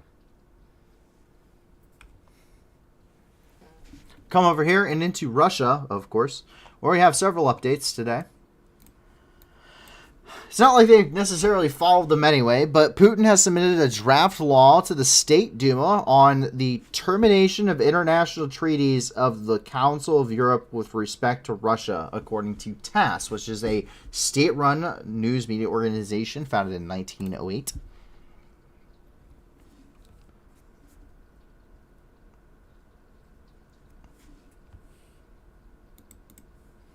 So it's not like they were following the treaties anyway, and they were kicked out on March 15th of last year. Meanwhile, Putin's special announcement was a dud today. Quote, everything we do today, including the special military operation, is to stop this war, Putin said in his speech commemorating the Soviet forces' breaking of the siege of Leningrad, yet again drawing parallels to the Great Patriotic War.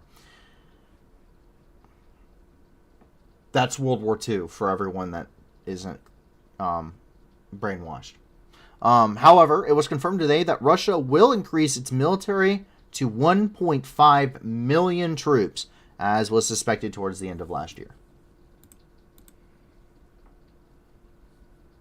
Мы делаем сегодня, в том числе и специальная военная операция, это, как я уже многократно говорил, попытка прекратить эту войну. Вот в чем смысл нашей операции. И защитить людей, наших людей, которые там на этих территориях проживают. Это наши исторические территории, как я уже говорил, после развала Советского Союза. Сейчас не буду давать оценок, здесь не место и не время, но во всяком случае Россия примирилась с этим событием, но несмотря на то, что это наши исторические территории российские, но мы примирились исторически с этим. Но тем не менее, мы не могли не отреагировать на то, что там начало происходить после переворота государственного, когда начали, по сути, истреблять людей, которые проживают на этих территориях только за то, что они считают себя связанными с русской культурой, с русским языком. Все, что мы делаем сегодня. Look at what he says. First of all, he calls it a coup d'etat. You know, protecting the people, our people who live in these territories.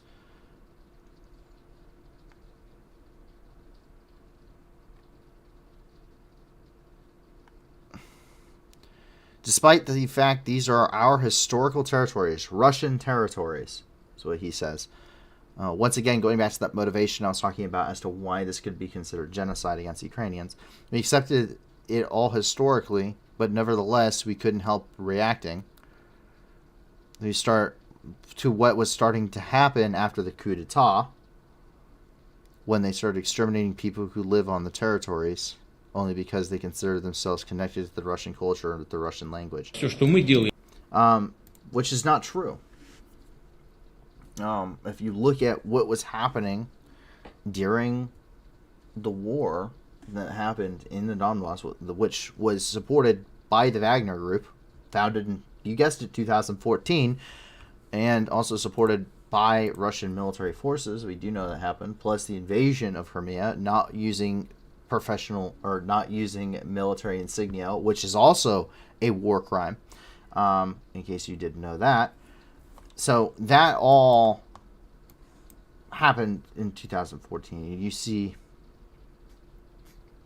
that happening, you know, that rhetoric coming back up again, the genocidal rhetoric. And it's very easy to disprove. We can disprove it with Google Maps. Once again, a genocide. This is the Donetsk International Airport. The Donetsk International Airport, by its nature, is constituted as a valuable military target. It is operated as both a civilian airport, international airport, as well as a military installation. It was taken over by separatist forces. Very brutal battles occurred here. But you can see here, the terminal infrastructure has been annihilated. There's nothing here left. This whole area is annihilated. And we can see where there were houses and things that were also significantly damaged and destroyed.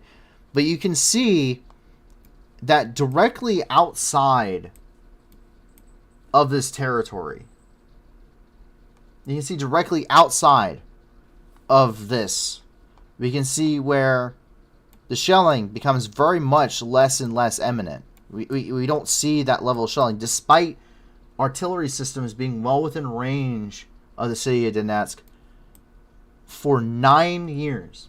We have seen what BM-21 Grad systems will do to a city in mere months. Look at Mariupol. Look at Marinka. Look at Bakhmut.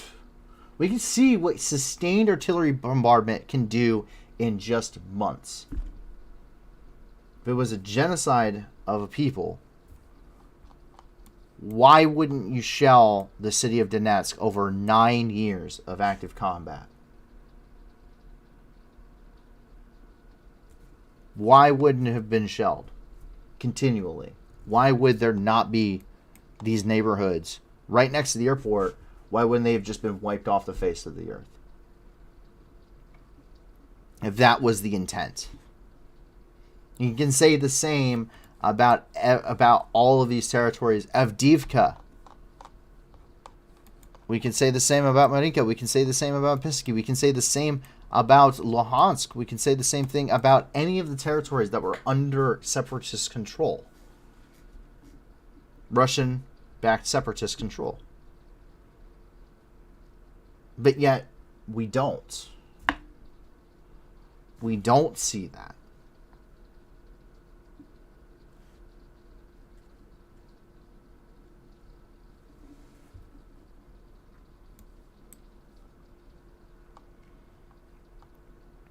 So, just by satellite imagery alone, we can disprove the rhetoric of it was a genocide. The scale is not there. There have been certainly incidents. You talk about any war in human history, and there have been incidents of crimes or rules or agreements being broken. In any conflict in human history.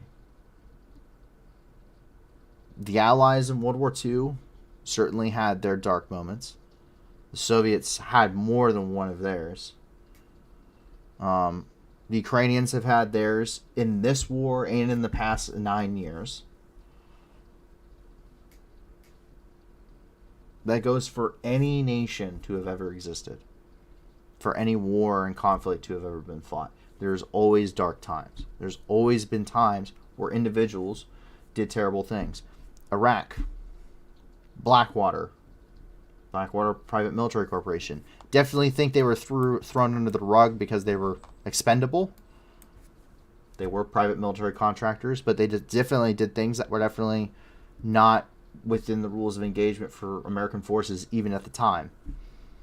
The Haditha Massacre, carried out by U.S. Marines. Also, very dark time. Also, probably did not receive, definitely, I think, did not receive the justice it deserved. As everyone was found guilty of lesser charges. Some of the horrific events that occurred in Ramadi, some of the horrific things that happened in Afghanistan, to include the usage by some personnel of white phosphorus on Taliban fighters.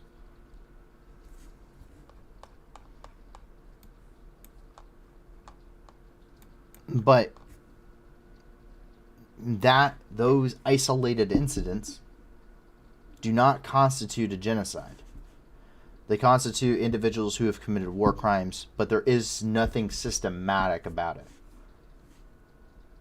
There's nothing systematic. There's nothing that can be pointed to it being a directive. And there's also nothing that can be pointed to of it being a government-directed thing or a organizational directed thing based off of a nationality or language use or any other type of key identifiable group. The evidence isn't there. Haven't seen it. Whereas in Chechnya, I've seen it. Afghanistan, I've seen it. Iraq, I have seen it. Syria, I have seen it. Whether you're talking about based off of religion or different parts of the religion, whether you're talking about an ethnic group like the Kurds or the Jews, or because they are Arab,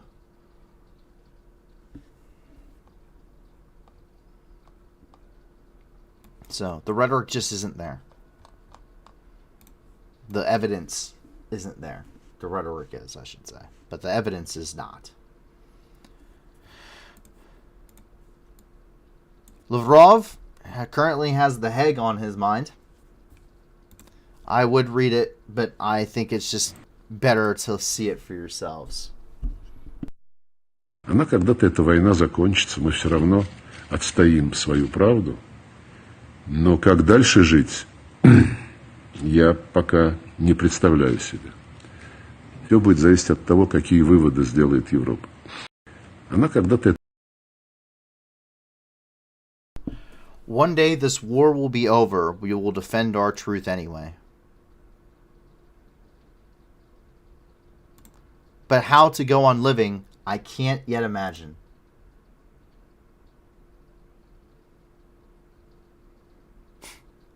It will all depend on what conclusions Europe draws.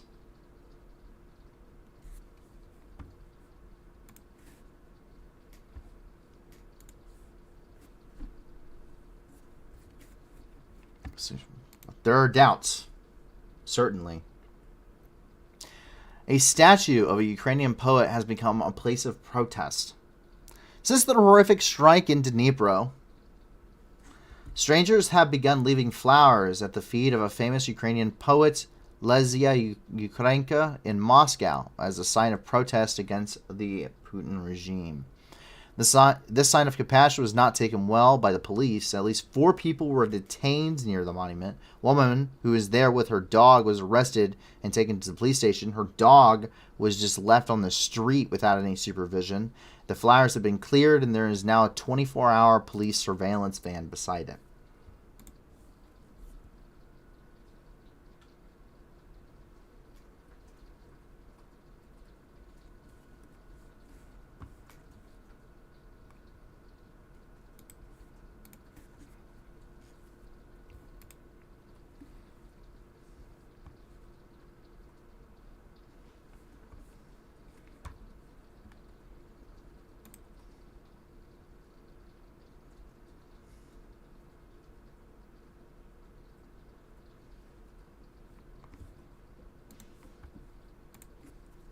It's pretty crazy to see. You can see now all of those flowers and everything having been cleared off. And of course the police van next to it.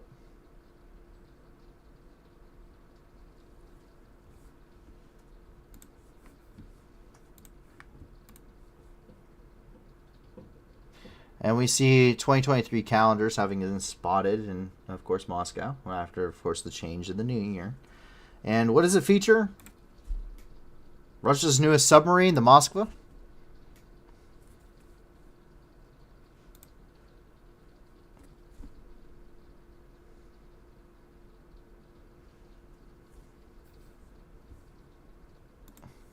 Gotta love it.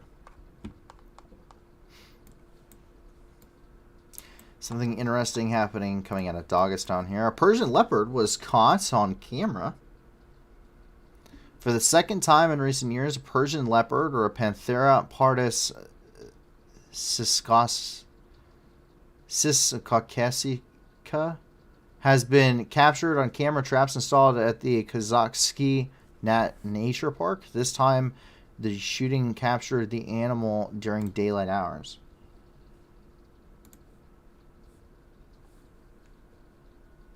Well, that's pretty cool. So these are this is a Persian leopard with its giant murder mittens.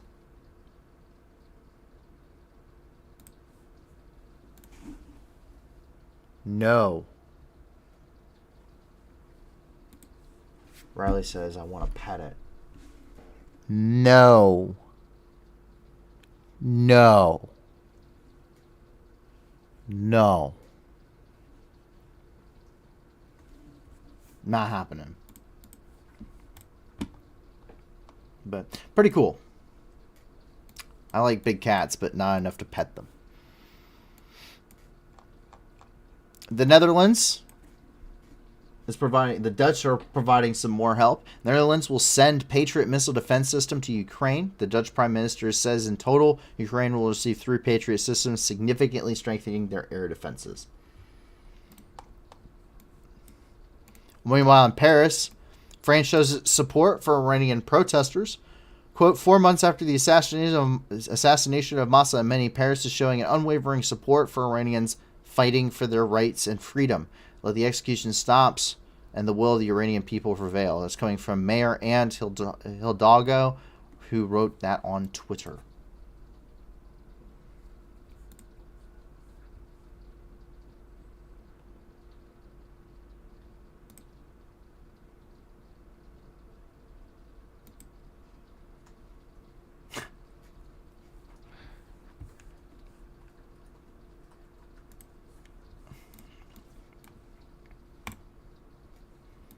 Fair says, if danger, why cute?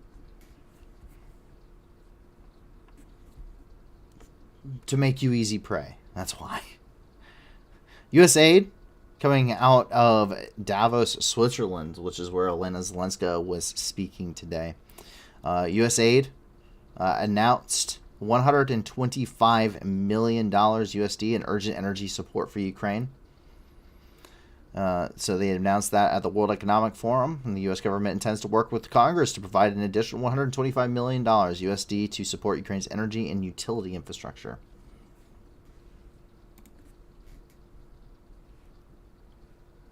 Why is everyone else against me? Why does everyone besides me want to pet the highly deadly apex predator who is probably double my weight and has claws, very big claws? It sucks when they bite me. Everyone's against me. Why? But here's the press release coming from the USAID office regarding that.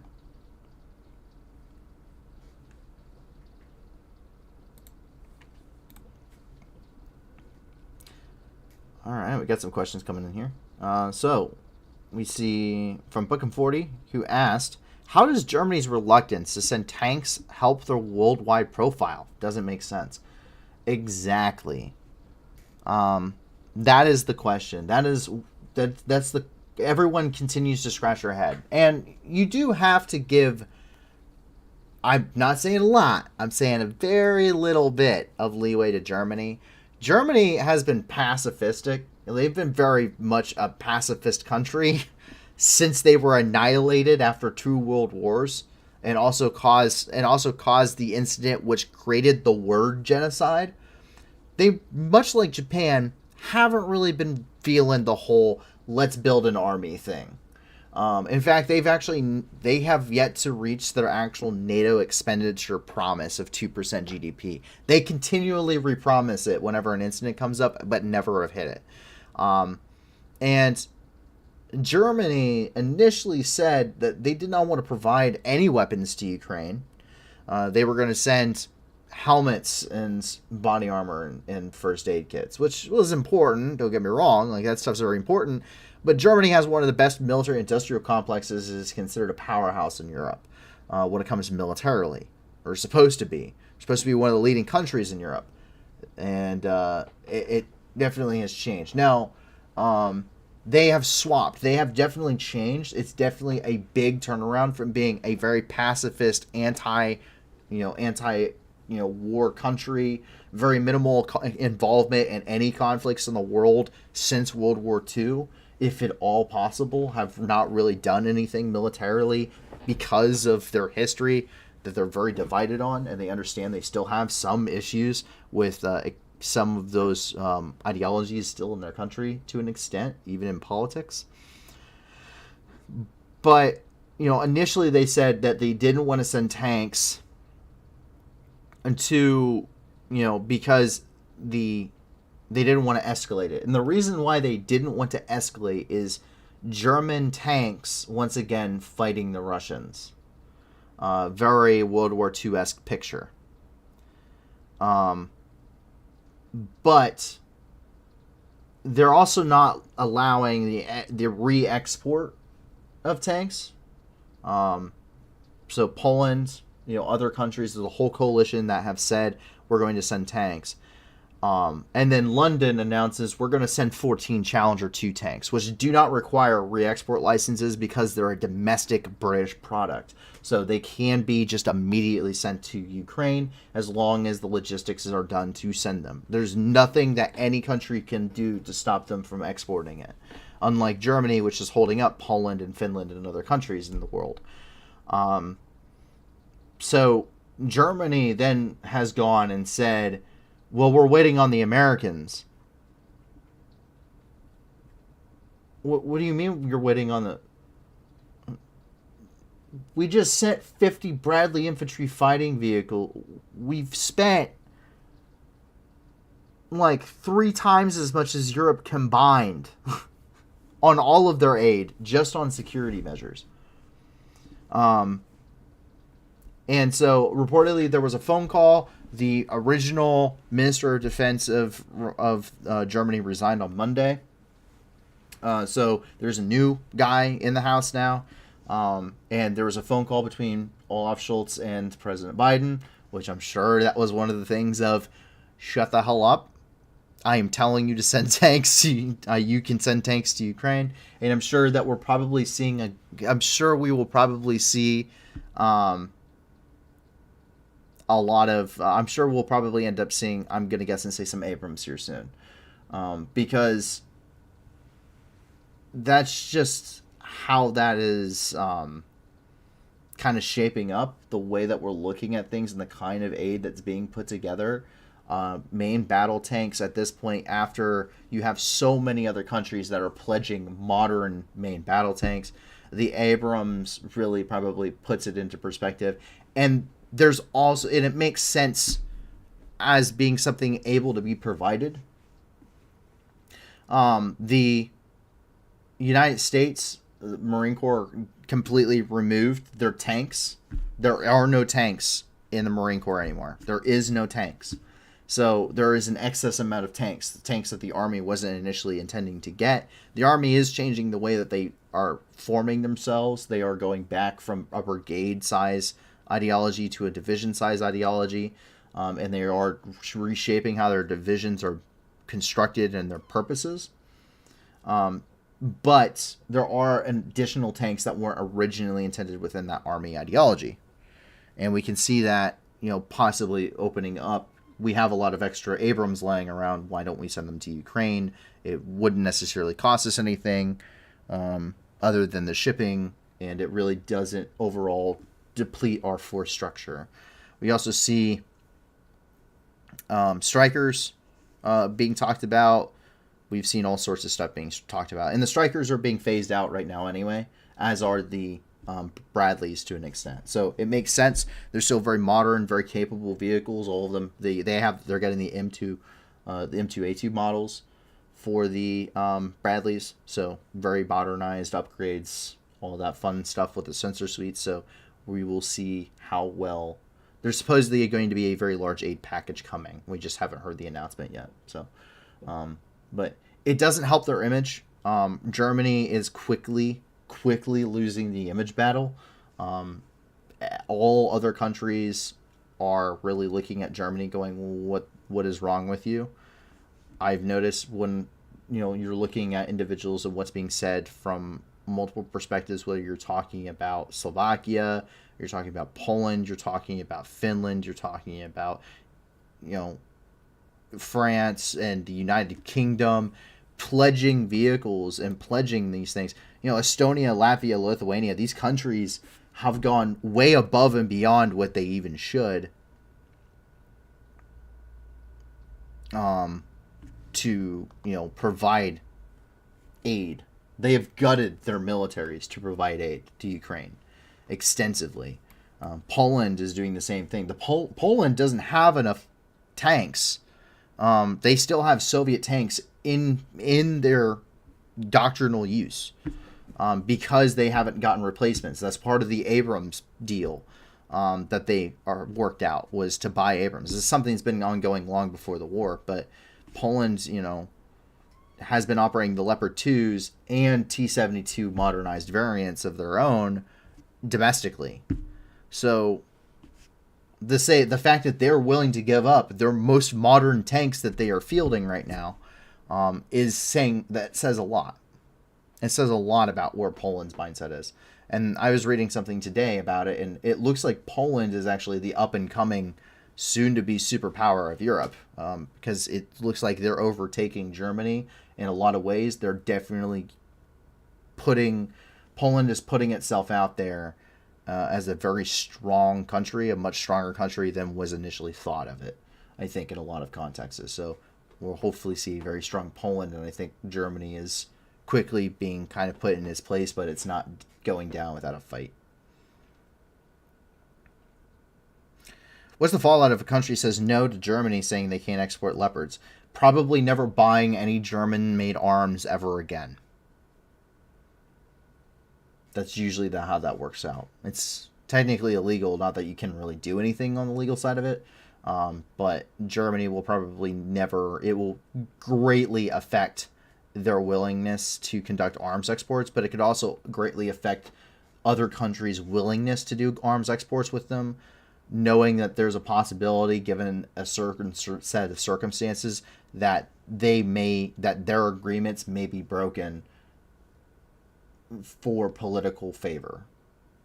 And so that's really what you're seeing here. But the way that this is going down inside of Europe, at least from an outsider's perspective, it really is showing where it's almost probably better if they did, because it looks like Germany is just being stubborn when you look at what all of the other countries around it are doing. It's supposed to be a leading country in Europe, and it's not doing anything. It's dragging Europe behind like a ball and chain. So it's definitely not a very good look for them. I think it's hurting their image more than it's helping. Down here in Rome, $10.7 million grant from the Rockefeller Foundation was provided to the World Food Program so this is meant to help with vulnerable children get better access to food through school feeding programs in Benin, China, Honduras, and India. The 2.5-year program focuses on including fortified foods in school meals, as well as advocating for more nutritious food.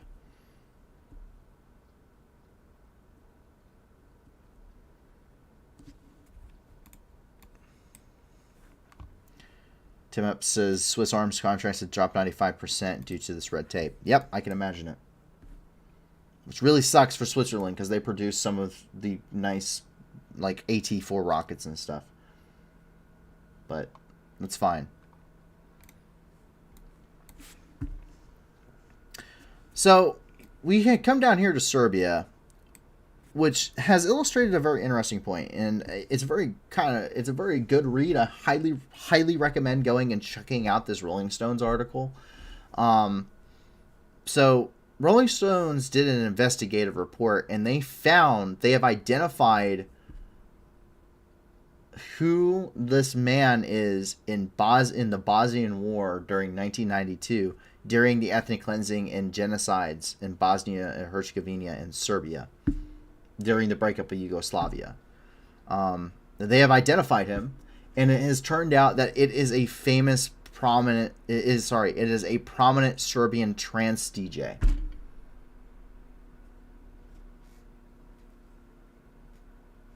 Very famous massacre. Very famous photo of a massacre. Literally, a paramilitary group, a Serbian paramilitary group, gunned down a bunch of civilians in the streets. He gunned down a man, and then I believe his mother went over to help him, and they gunned her down too when she went over to help him, and then gunned down somebody else. They're all laying there. They go and they just like kick them afterwards. Yeah, it's pretty brutal, but I highly recommend it. Reading it, it's a very interesting article, very well done. Photographs and everything in there. A little bit too graphic. I don't want to show it on video or on here. It's not the worst thing, I think, but it's definitely not something I think is YouTube savvy. So, Russia's last friend in Europe is folding. We have a nice meme, but thanks to Fair here. It says supporting Ukraine's territorial integrity because of Kosovo, supporting Russia's war against Ukraine because of Kosovo. Of course, Serbia, not quite sure what to do. After several videos of Serbian volunteers in the Wagner private military corporation have surfaced online, the president of Serbia, Aleksandar Vučić, has began a campaign in an attempt to distance Serbia from Russia. In an interview to Reuters today, Vučić stated Russia should stop trying to recruit Serbs to participate in hostilities on the side of the Wagner PMC in Ukraine. In a new interview today with Bloomberg, Vučić said, well, we said from the very beginning that we could not and have no right to support the Russian invasion for Ukraine. Like us, Crimea is Ukraine, Donbass is Ukraine, and it will always be like that. Since the beginning of the war, the Serbian government has been doing its best to ignore the conflict in order to avoid protests from the pro-Russian part of the population. Pro-Wagner mural in Belgrade of the Wagner Group Russian Knights.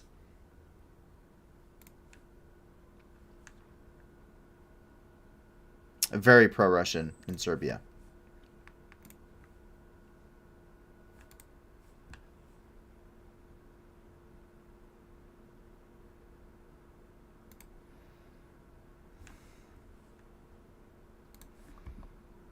Meanwhile, this is Serbian mercenaries inside of Ukraine.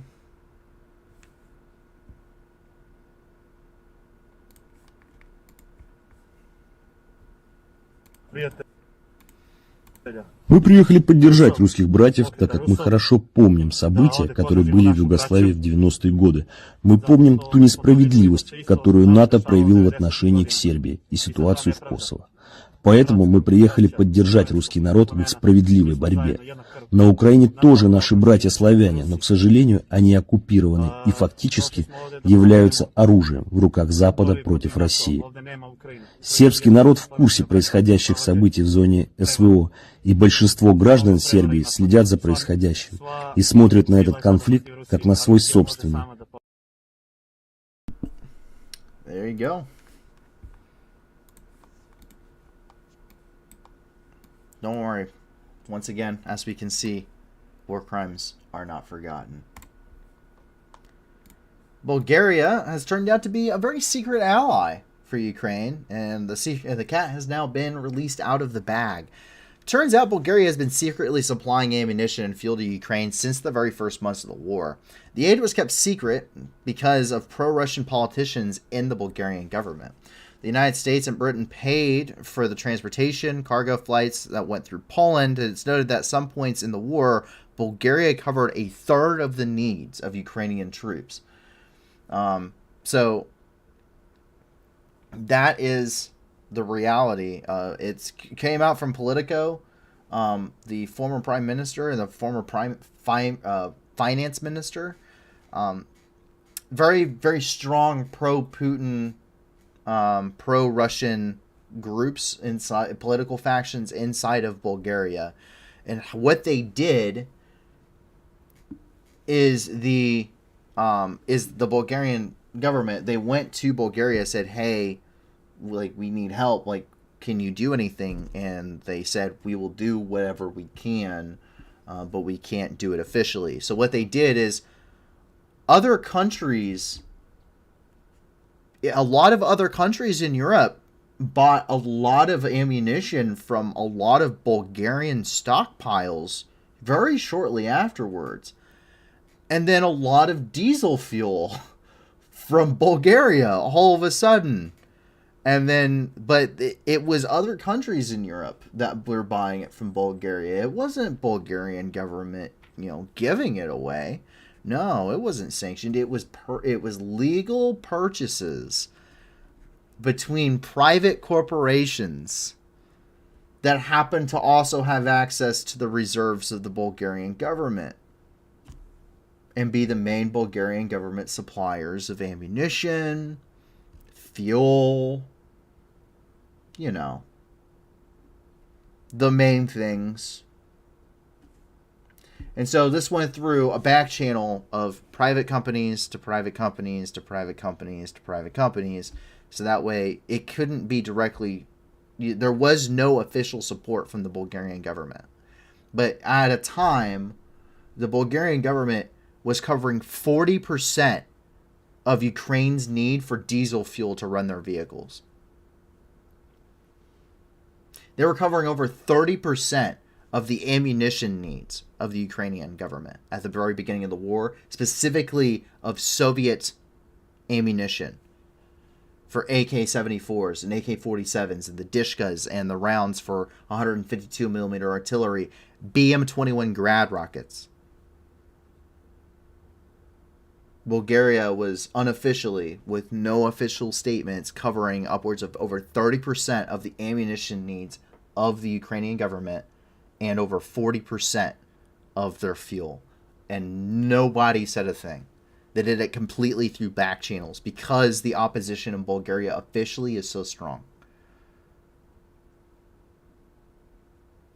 That is the epitome of doing what you can because of what you know is right, even if you know what you're going to do could get you in serious, serious trouble. Yeah, Charlton Brooks says something else here too. He says, and it is very much true, Bulgaria is the poorest country in the European Union. Something else that the Political article also points out.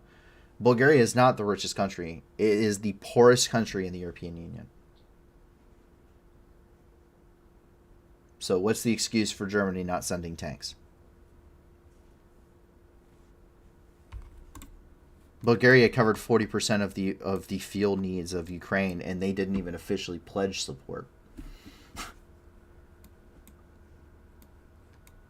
Brings us down here and into the Middle East.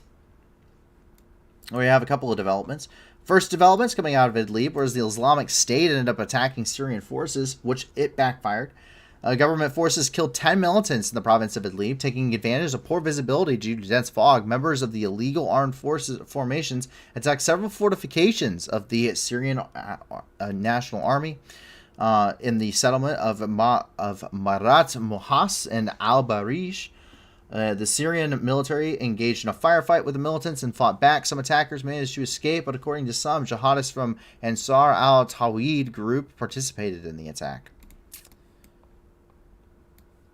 Meanwhile, something that hits a little bit close to home for me is an attack on Firebase Shadadi, located here in Al-Hasaka province. The SDF, or Syrian Democratic Forces, and the United States positions in Al-Shadadi were attacked by militants by what is presumed to be Islamic State militants at this point. The attack, which occurred on January the 4th, on the night of January the 14th through January 15th near the town of Shadadi, well, a group of attackers opened fire on the guards of the institution, or the SDF, while other militants fired rockets at the direction of the location of the U.S. military and the Arab Kurdish forces. Several fighters of the Kurdish forces were reportedly injured during the exchange of fire. After the signal about the shelling, the international coalition raised aircraft into the air. Security forces appeared on the streets. Despite this, the attackers managed to escape. The U.S. military deployed additional forces and equipment to the city. No one has yet taken responsibility of the attack. I can almost guarantee it's the Islamic State. This is Firebase Shadadi, also known as FBS. I was located here for roughly 4.5 months. A lot of supporting assets. But this is the main installation for U.S. presence inside of Syria. So that's where I spent quite an extensive amount of time drinking just powers and, standing lots and endless, mindless hours of post. That's where I was at. So definitely kind of strange to think it was getting attacked, but definitely also not completely unheard of. My first night in Syria, we had armed drones hit the location, so. In Tehran, we can see the protests against the regime are still happening. There was an attack on the property of Salam al-Khamenei, or on Khamenei, who is the supreme leader of Iran.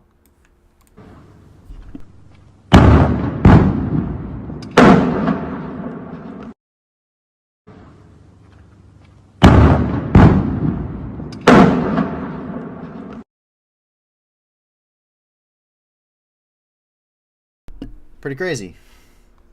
Jump down here, where oil and industrial workers are in protest. Demonstrations started at the level of oil workers nationwide. Demonstrations in Gulf cities and industrial and oil areas. Oil industry officials demand the implementation of Article 10 of the law on the duties and powers of the Ministry of Petroleum and the payment of back wages associated by this law, the abolition of the salary cap and exceptional allowances, the abolition of high taxes on wages, salary and wage increases, retirement salaries, health improvement, and treatment. So wide-scale oil worker protests. One of the main economies of Iran. If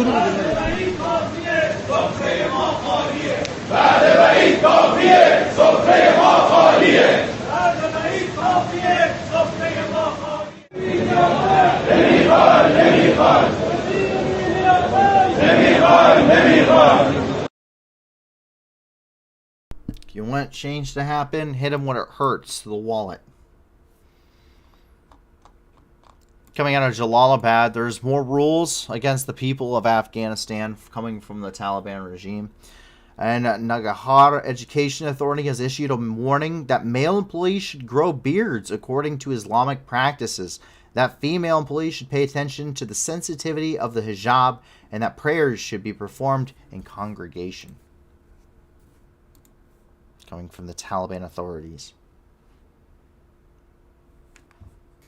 Once again, the Taliban continue to roll out continual measures to implement Sharia law according to their interpretation. Quite literally throwing Afghanistan back into the late 90s. First nationwide polio campaign of 2023 started here over in Islamabad and Rawalpindi. The Prime Minister of Pakistan inaugurated the first nationwide polio campaign of 2023 on Wednesday by urging parents and caregivers to ensure their children receive the essential 2 drops of the life-saving vaccine. During the ceremony, the Prime Minister administered polio drops to children and distributed shields among frontline workers from each province. The 3-day-long campaign will be held from January 16th through the 18th with the aim of immunize more than 44.2 million children under the age of 5 against the disability-causing polio virus. To boost immunity, children will also be given vitamin A supplements. If you want more, you can check out reliefweb.international. Meanwhile, up here in the Jammu and Kashmir region, 2 LTP militants were killed after shooting at security forces. 2 militants of the Lashkar-Taiba pro-Pakistani group were liquidated during a shootout. The incident took place yesterday in the Jammu and Kashmir. Security forces attempted to stop a suspicious identity check vehicle outside the district courthouse of Budgam County. The request to stop was ignored, and the passengers started shooting at the police. The members of the illegal armed formations were destroyed by return fire. Militants were wanted for a series of attacks on members of the Indian Armed Forces and employees of the country's Interior Ministry in Kashmir.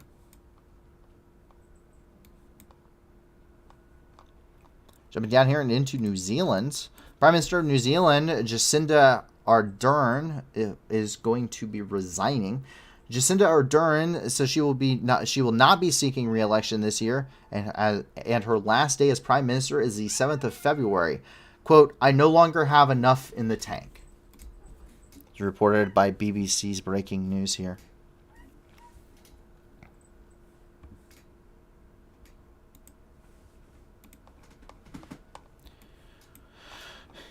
And in Africa, in Somalia, al-Shabaab militants attacked Somali soldiers in the Shabelle Daexi.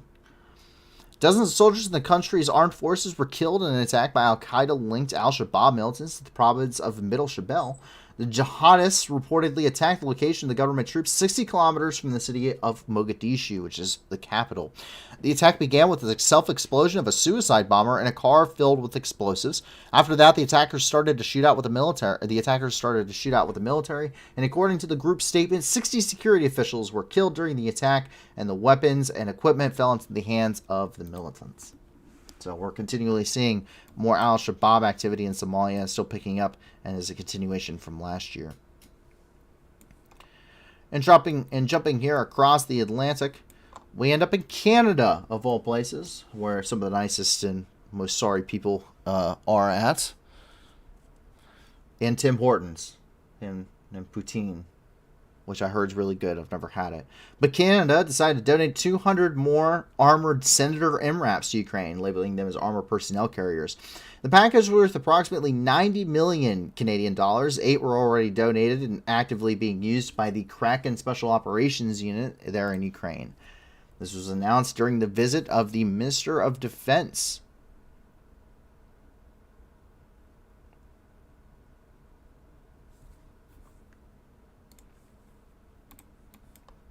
But that wraps up the hard-hitting news of the night. That doesn't mean that that's all of it. We always want to end on a good or interesting note. We do have a couple of very interesting articles indeed coming out tonight.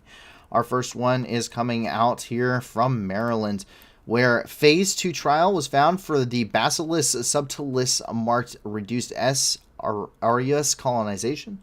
Scientists found a Phase 2 clinical trial that probiotic Bacillus subtilis reduced the colonization of Staphylococcus aureus, a bacteria that could cause serious infection in the skin, bone, lung, and blood when the immune system is compromised or when a skin barrier is broken. The use of antibiotics to treat infection S. aureus has led to elimination of the health bacteria that colonizes in the gut and could contribute to antibiotic resistance. The researchers found that lipopeptides on the Bacillus subtilis helped eliminating S. aureus, which could be a strategy to counter the infection without using traditional antibiotics. There's an actual news article on this that probably explains this much better than I can, and probably pronounces that right, coming from NIH.gov regarding this, the National Institute for Health.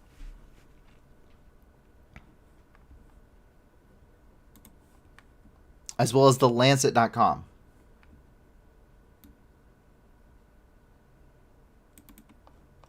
I apologize for butchering a lot of that. We jump over here into Morocco, where a Mars meteorite that crashed into Earth contains diversity of organic compounds. A new study has found that a Martian meteorite that crashed into Earth 12 years ago contains a huge diversity of organic compounds, including one that has never been seen on Mars before. The descent meteorite contained organic magnesium compounds, which are extremely abundant throughout the meteorite and have never been detected in Martian samples before.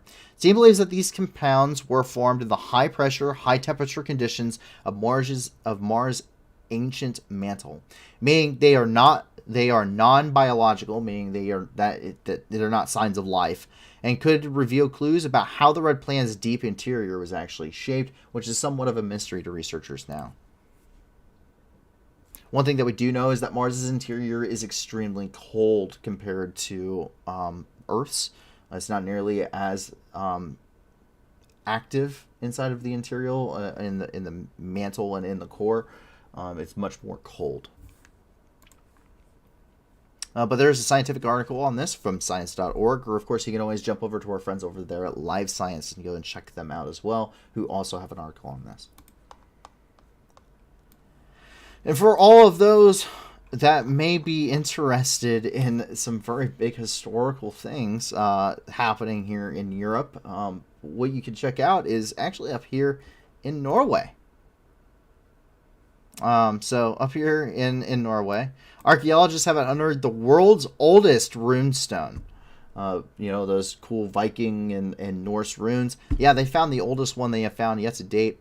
A squat block of sandstone with etchings scribbled into its flat surface. The ancient stone, which archaeologists unearthed in Norway, could contain the earliest example of words recorded in writing in Scandinavia. Radiocarbon dating of items collected at the site, including charred bones and charcoal, determined that the runestone was likely carved sometime between AD 1 and AD 250. Measuring 12.2 by 12.6 inches or 31 by 32 centimeters, the runestone has multiple inscriptions containing runes, letters related to Germanic alphabet. 8 runes on the front of the stone read Idaburg, which researchers think could reference to a specific person or family. However, experts are still deciphering many of the etchings since some don't appear to make linguistic sense. And that could just because language hadn't quite developed to the point that they may think so. But there be an image of it. That is the image of those runes. These are the oldest runes ever discovered in Scandinavia. Pretty fascinating.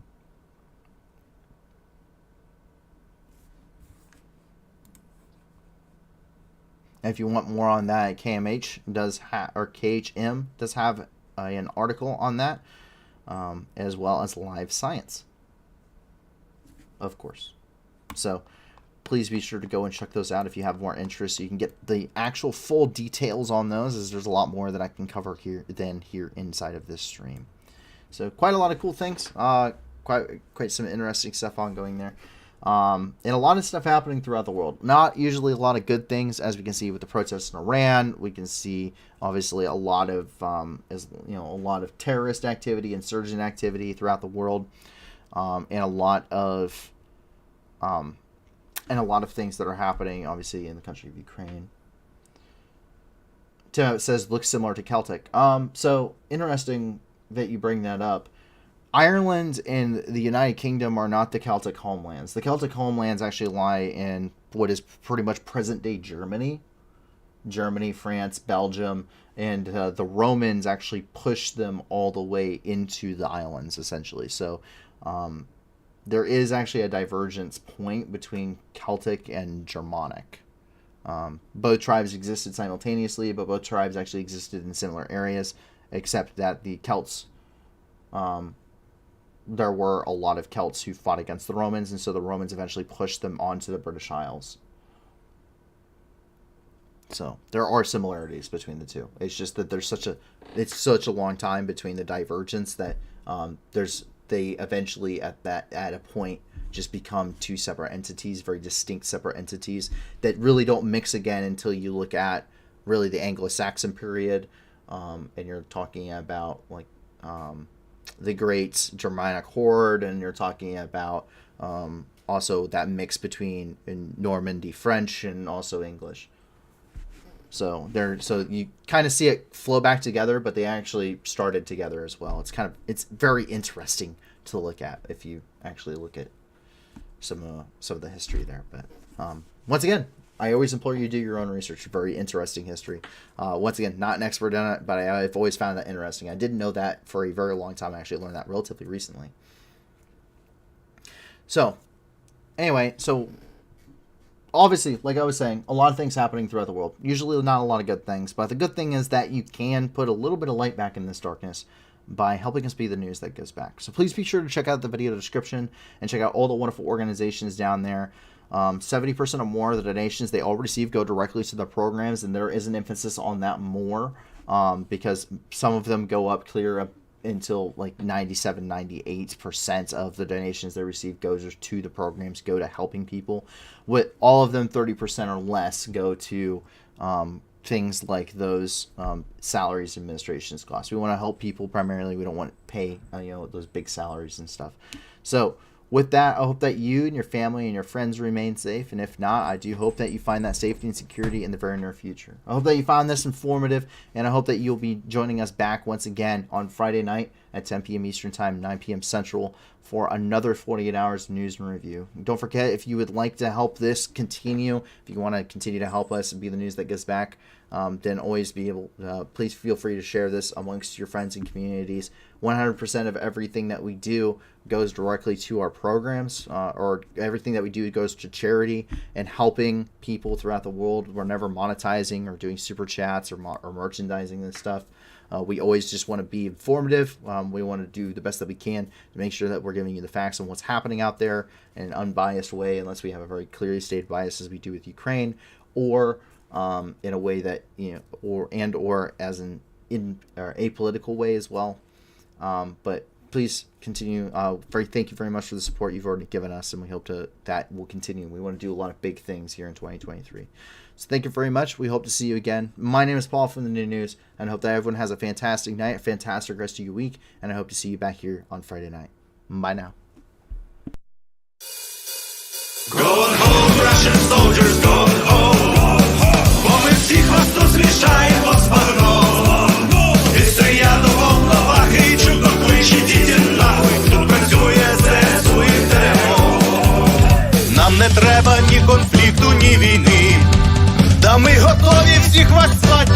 сатани. Тисячі вже полягло, і все більше шлекло, то для них нема нічого, крім труни. Gone home, Russian soldiers, gone home. Бо ми всіх вас тут змішаємо з багном. Від стрия до волновахи і чудно кличе діти нахуй. Тут працює ЗСУ і ТМО. Вызволять пришел, братишка, ну привет. На моей земле тебе один ответ. Нашим людям с кирпичом даже танки и бачок вам не взять нас и за 100 тысяч лет. Gone home, Russian soldiers, gone home. Бо ми всіх вас тут змішаємо з багном. Від стрия до волновахи і чудно кличе діти нахуй. Тут працює ЗСУ і ТМО. Mr. Putin, on behalf of all our guys, no one's scared of your nuclear device. You can take your number 11, shove it up your wrinkle bomb. Oh, we'll come and help you fit it in your skull. Gone home, Russian soldiers, gone home. Бо ми всіх вас тут змішаємо з багном. Від стрия до волновахи і чудно кличе діти нахуй. Тут працює ЗСУ і ТМО. Gone home, Russian soldiers, gone home. Бо ми всіх вас тут змішаємо з багном. Від стрия до волновахи і чудно кличе діти нахуй. Тут працює ЗСУ і ТМО. Gone home, Russian soldiers, gone home. Бо ми всіх вас тут змішаємо з багном. Від стрия до волновахи і чудно кличе діти нахуй. Тут працює ЗСУ і ТМО. Gone home, Russian soldiers, gone home. Бо ми всіх вас тут змішаємо з багном. Від стрия до волновахи і чудно кличе діти нахуй. Тут працює ЗСУ і ТМО. Идите нахуй!